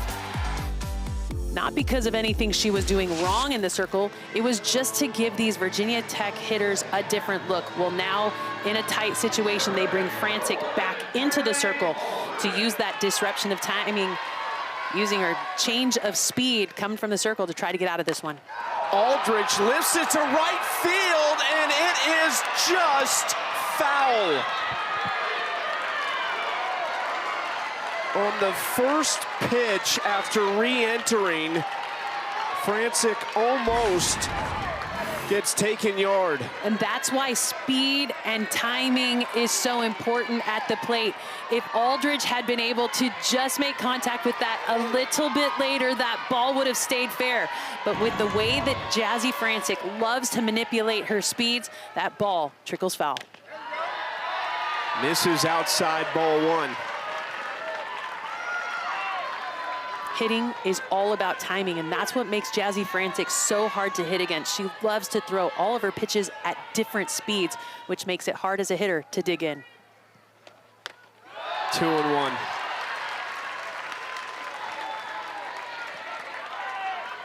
Kylie Aldridge has 3 of her 10 home runs in the last 8 games for Virginia Tech. This is what they've done on the season, second best mark in the ACC with runners in scoring position. And it's a 3-1 count now to Aldridge.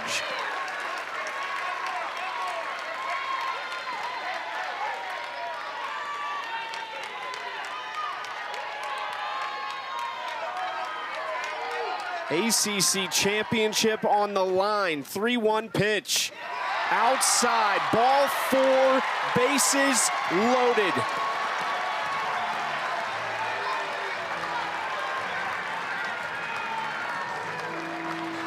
No panic, no worries in the circle. The infield coming in to lend their support to Jazzy Francic. But right now, the Hokies are looking for a poke to get them back in this ball game. Down by a run, 2 outs on the board. Everybody's ready to run. Rachel Castine did it yesterday. She entered this week on a 4-game home run streak. Didn't homer in their opener against Virginia, but she's hit a home run in 5 of the last 6 and takes the first pitch inside. She might be the scariest hitter in this Virginia Tech lineup right now.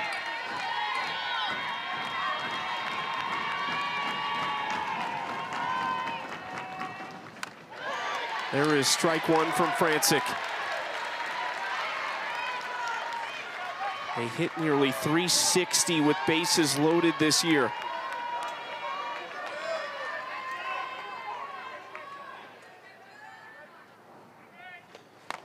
Castine to Torres, who catches it and ends the inning. Jazzy Francic, high leverage with the bases loaded, gets out of it. Can they add to their lead? The trophy awaits. There wasn't room for everybody in the stadium.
All-State ACC Softball Championship is brought to you by All-State.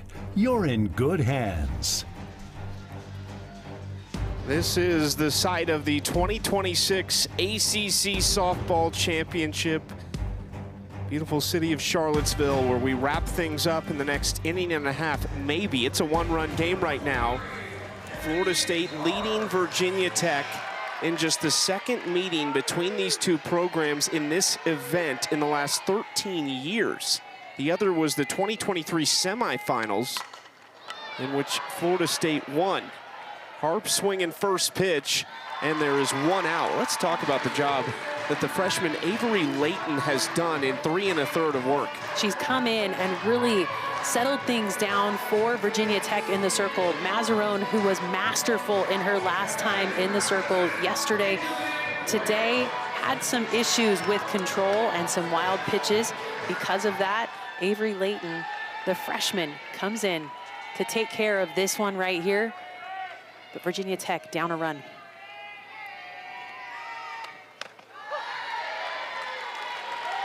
Strike one to Shelby McKenzie, who has a pair of walks. Excuse me, it's Angeli Bueno at the plate, who came in at first base a couple innings ago. This is a very routine substitution for Florida State. We always see Bueno come in defensively. She grounds out for out number 2.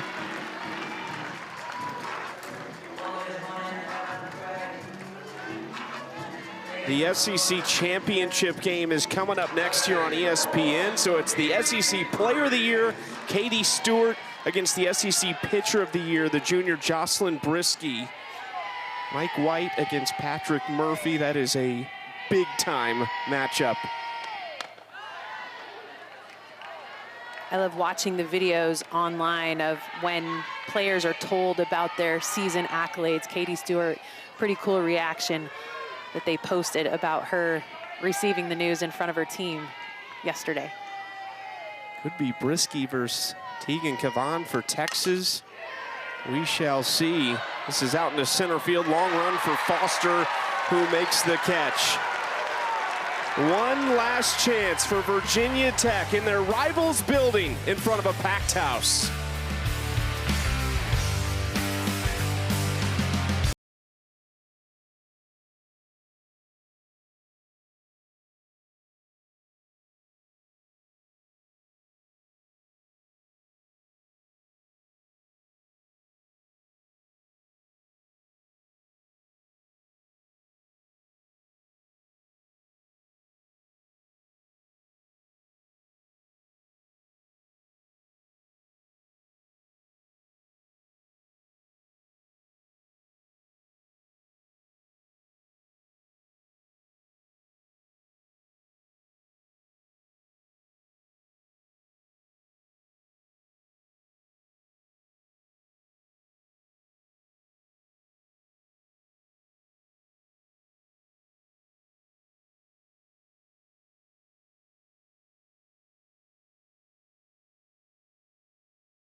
(2-1) Florida State over Georgia Tech. Last chance for the Hokies here in the top of the 7th inning in front of an absolutely packed Palmer Park.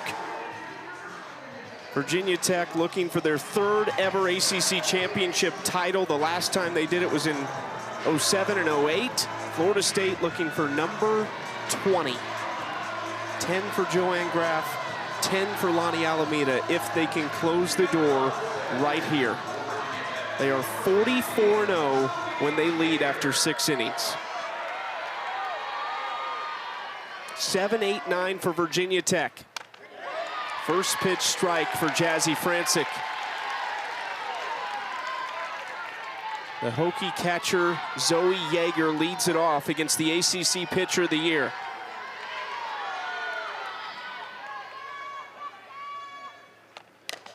Ground ball left side, Beecham charging, 1 out.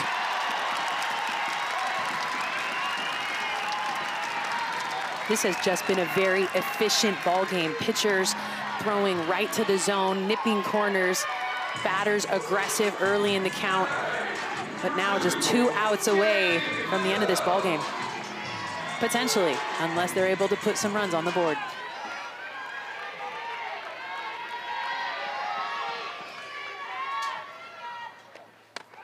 First pitch outside, ball 1 to Gabby Mizell.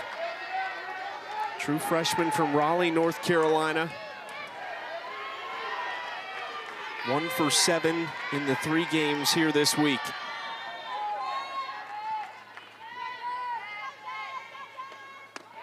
Two 2-0.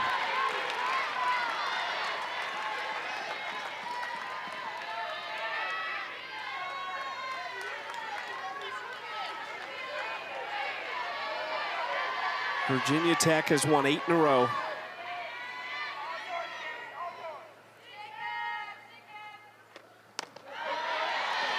There is strike 1.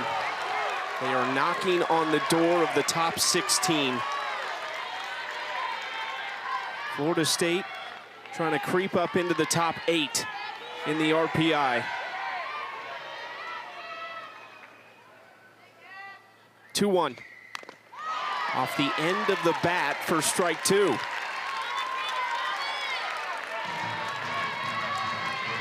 Mizell knows that there's a ton of speed manipulation coming out of the circle, so it's all about making sure that she is balanced in her legs as she takes this next pitch. Anytime Franczyk can get you out on your front side, she gains the advantage. Low from Franczyk, and it's a full count.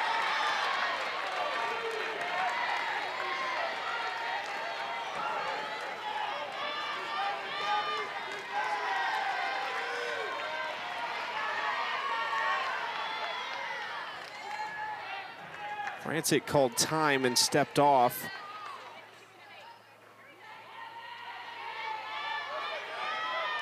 A little confusion there between Franczyk and the hitter Mizell, it seemed like. All set for the 3-2 pitch. Off the end of the bat, Beecham makes the play. 2 outs.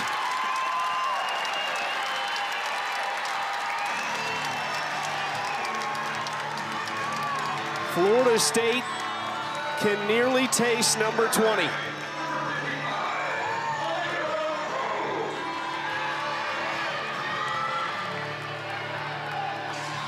Annika Rose, the last chance for Virginia Tech.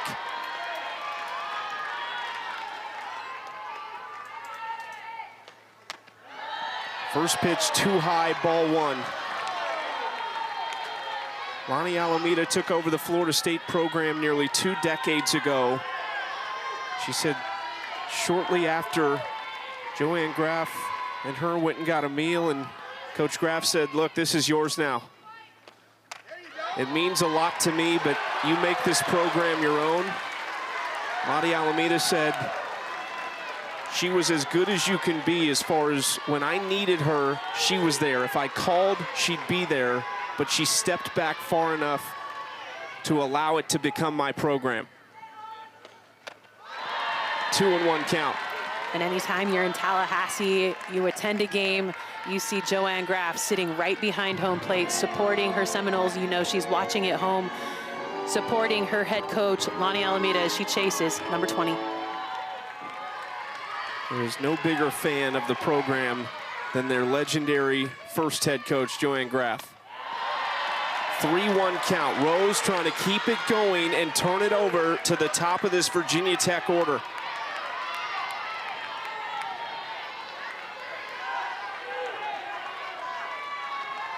Nervous moments for Hokie fans.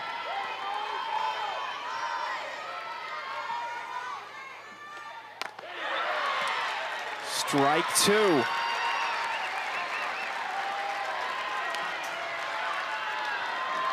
Jazzy Franczyk started this game and now has a chance to finish it for Florida State. Ground ball, Torres. She got her. Florida State wins number 20.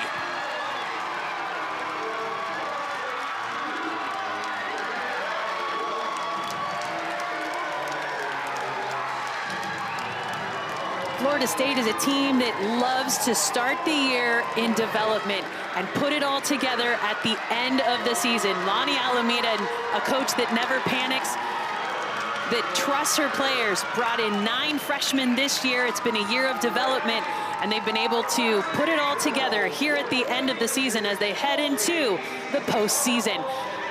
Congratulations on conference tournament title number 20.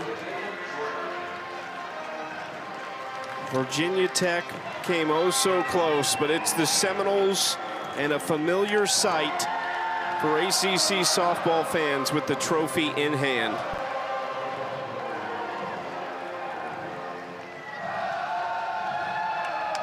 Let's take a look at today's Good Hands plays brought to you by Allstate. It goes to the sophomore in the circle, Jazzy Frantic. At the beginning of the year, we saw her battle a lot of free passes, struggling to really control the strike zone. Here at the end of the year, we are seeing a confident sophomore finding a way to trust her defense, back her up, and win the title yet again for Florida State. Not just the 20th ACC tournament championship for Florida State, but their 39th combined ACC tournament and regular season title. That's the most conference championships by any program in the country.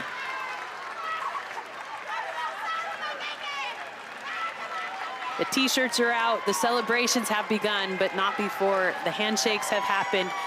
Pretty excited Seminole squad celebrating a big day.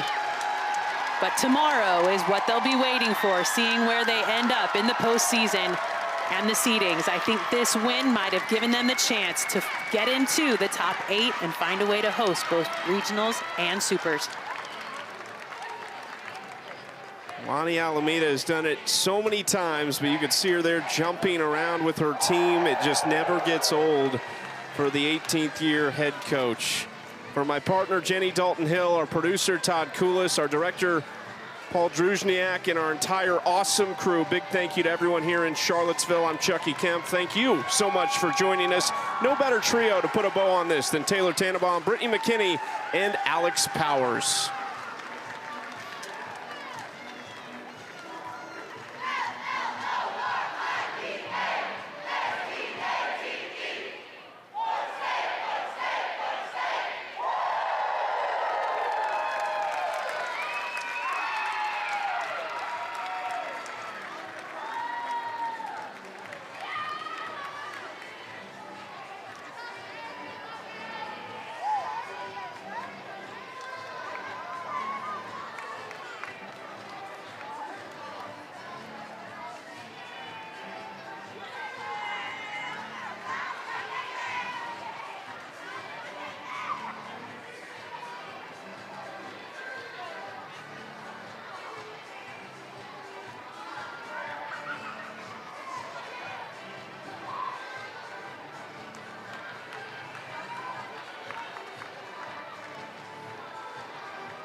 Today's awards. Let's give a round of applause for the championship game participants. The Virginia Tech Hokies.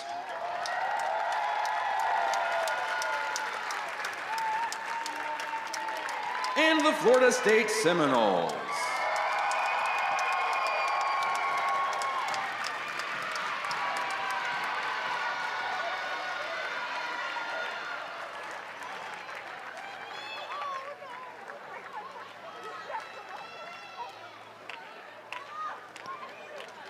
Ladies and gentlemen, please direct your attention to the field for the presentation of the 2026 ACC Softball Championship Awards. Presenting the awards this afternoon will be ACC Commissioner Jim Phillips.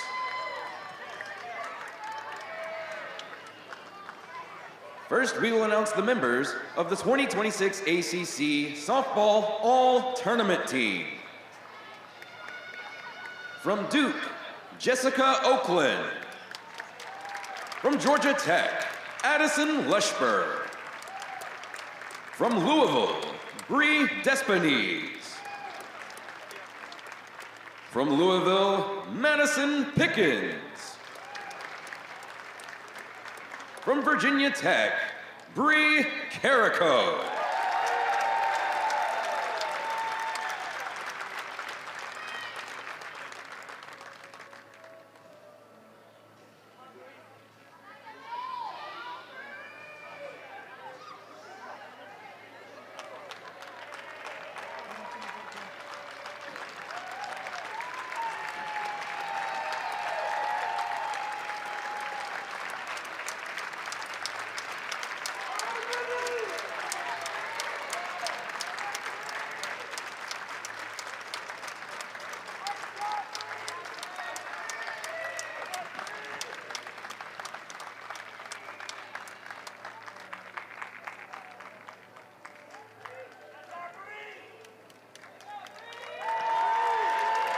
From Virginia Tech, Michelle Chatfield.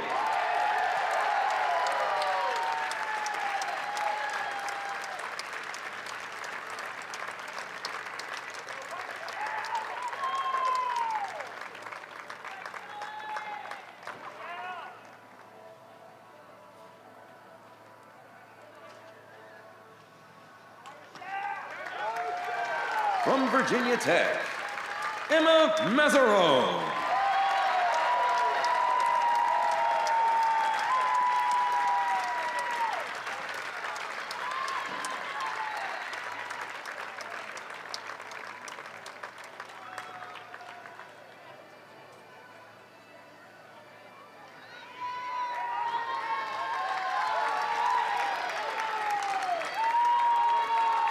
From Florida State, Jasony Beecham.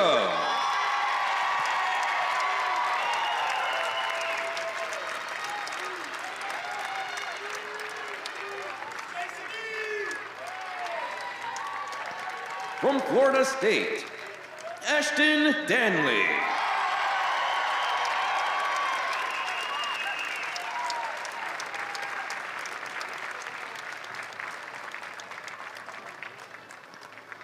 From Florida State, Jazzy Francis.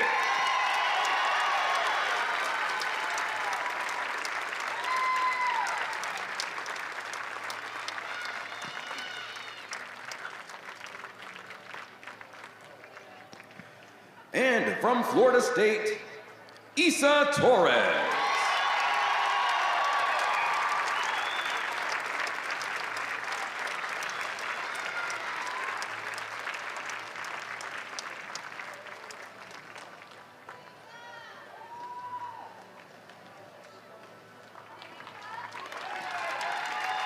And at this time, we will present the award to the 2026 ACC Softball Championship Most Valuable Player. From Florida State, Jazzy Francis.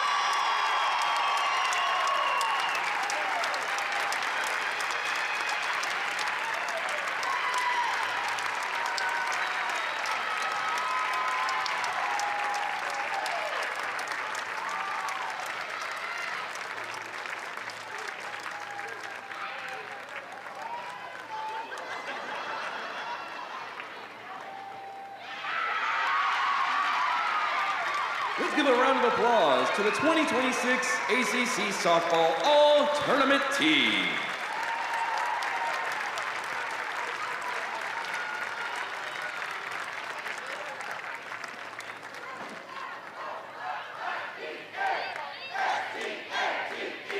Next, we would like the members We'd like the members of the 2026 ACC Softball Championship team to come forward when your name is announced. Jason E. Beecham.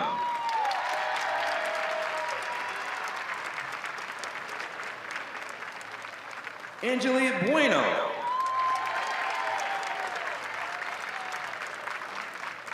Harley Chisholm.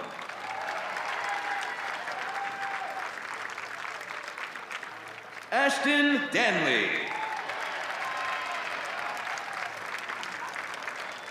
Addie DeLong.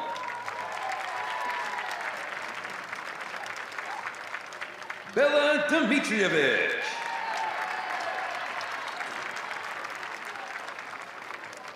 Avery Dockery.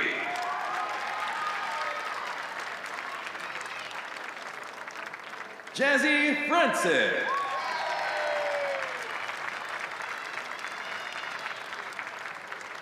Maddie Fry. Marley Gasco.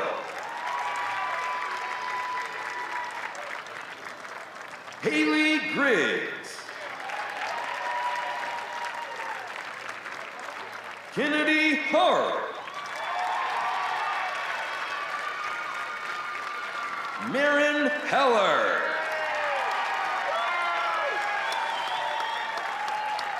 Anna Hine.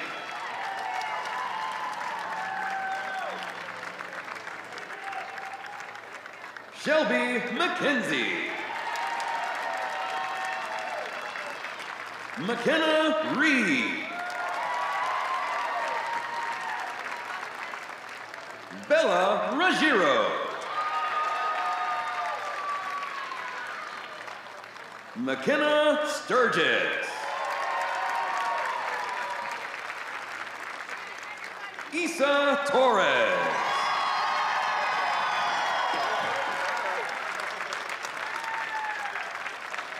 Graduate Assistant, Zoe Hicks.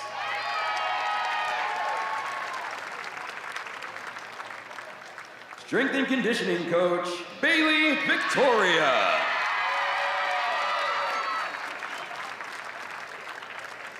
Director of Player Performance, Ellie Cooper. Athletic Trainer, Eunice Hernandez.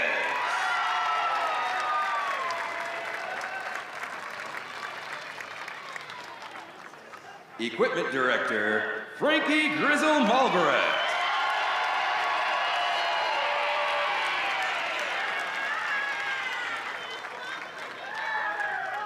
Sports Information Director, Tim Hoffman.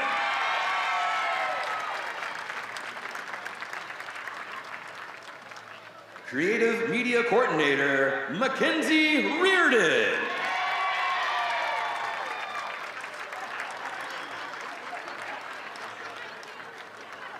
Director of Softball Operations, Kristen Tubeck.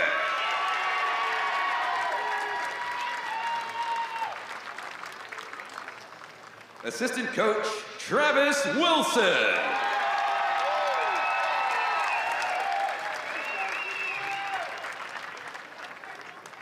Assistant Coach, Kaylee Rafter.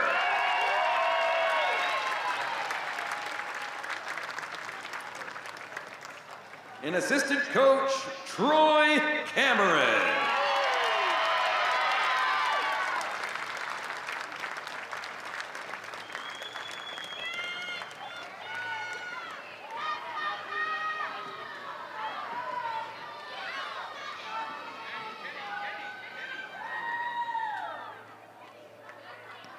At this time, the 2026 ACC Softball Championship Trophy is presented to Coach Alameda and the Florida State Seminoles.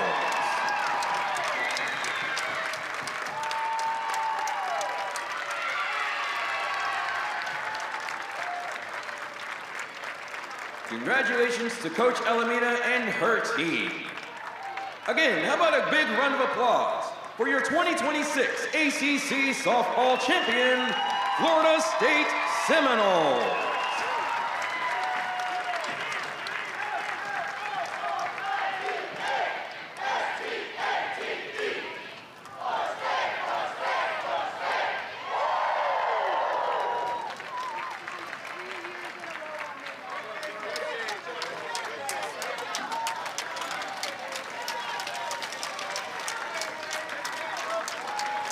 Ladies and gentlemen, on behalf of the ACC, we'd like to thank you for your support of ACC softball.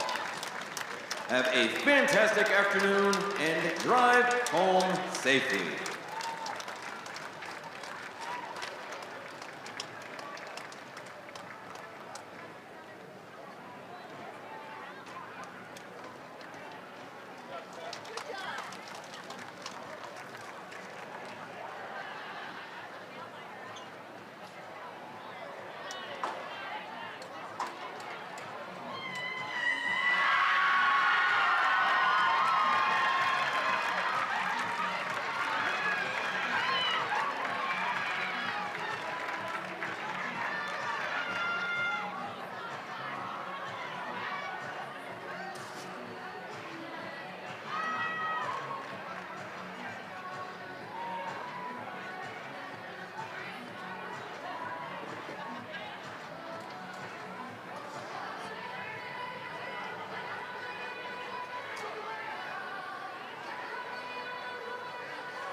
First base side momentarily.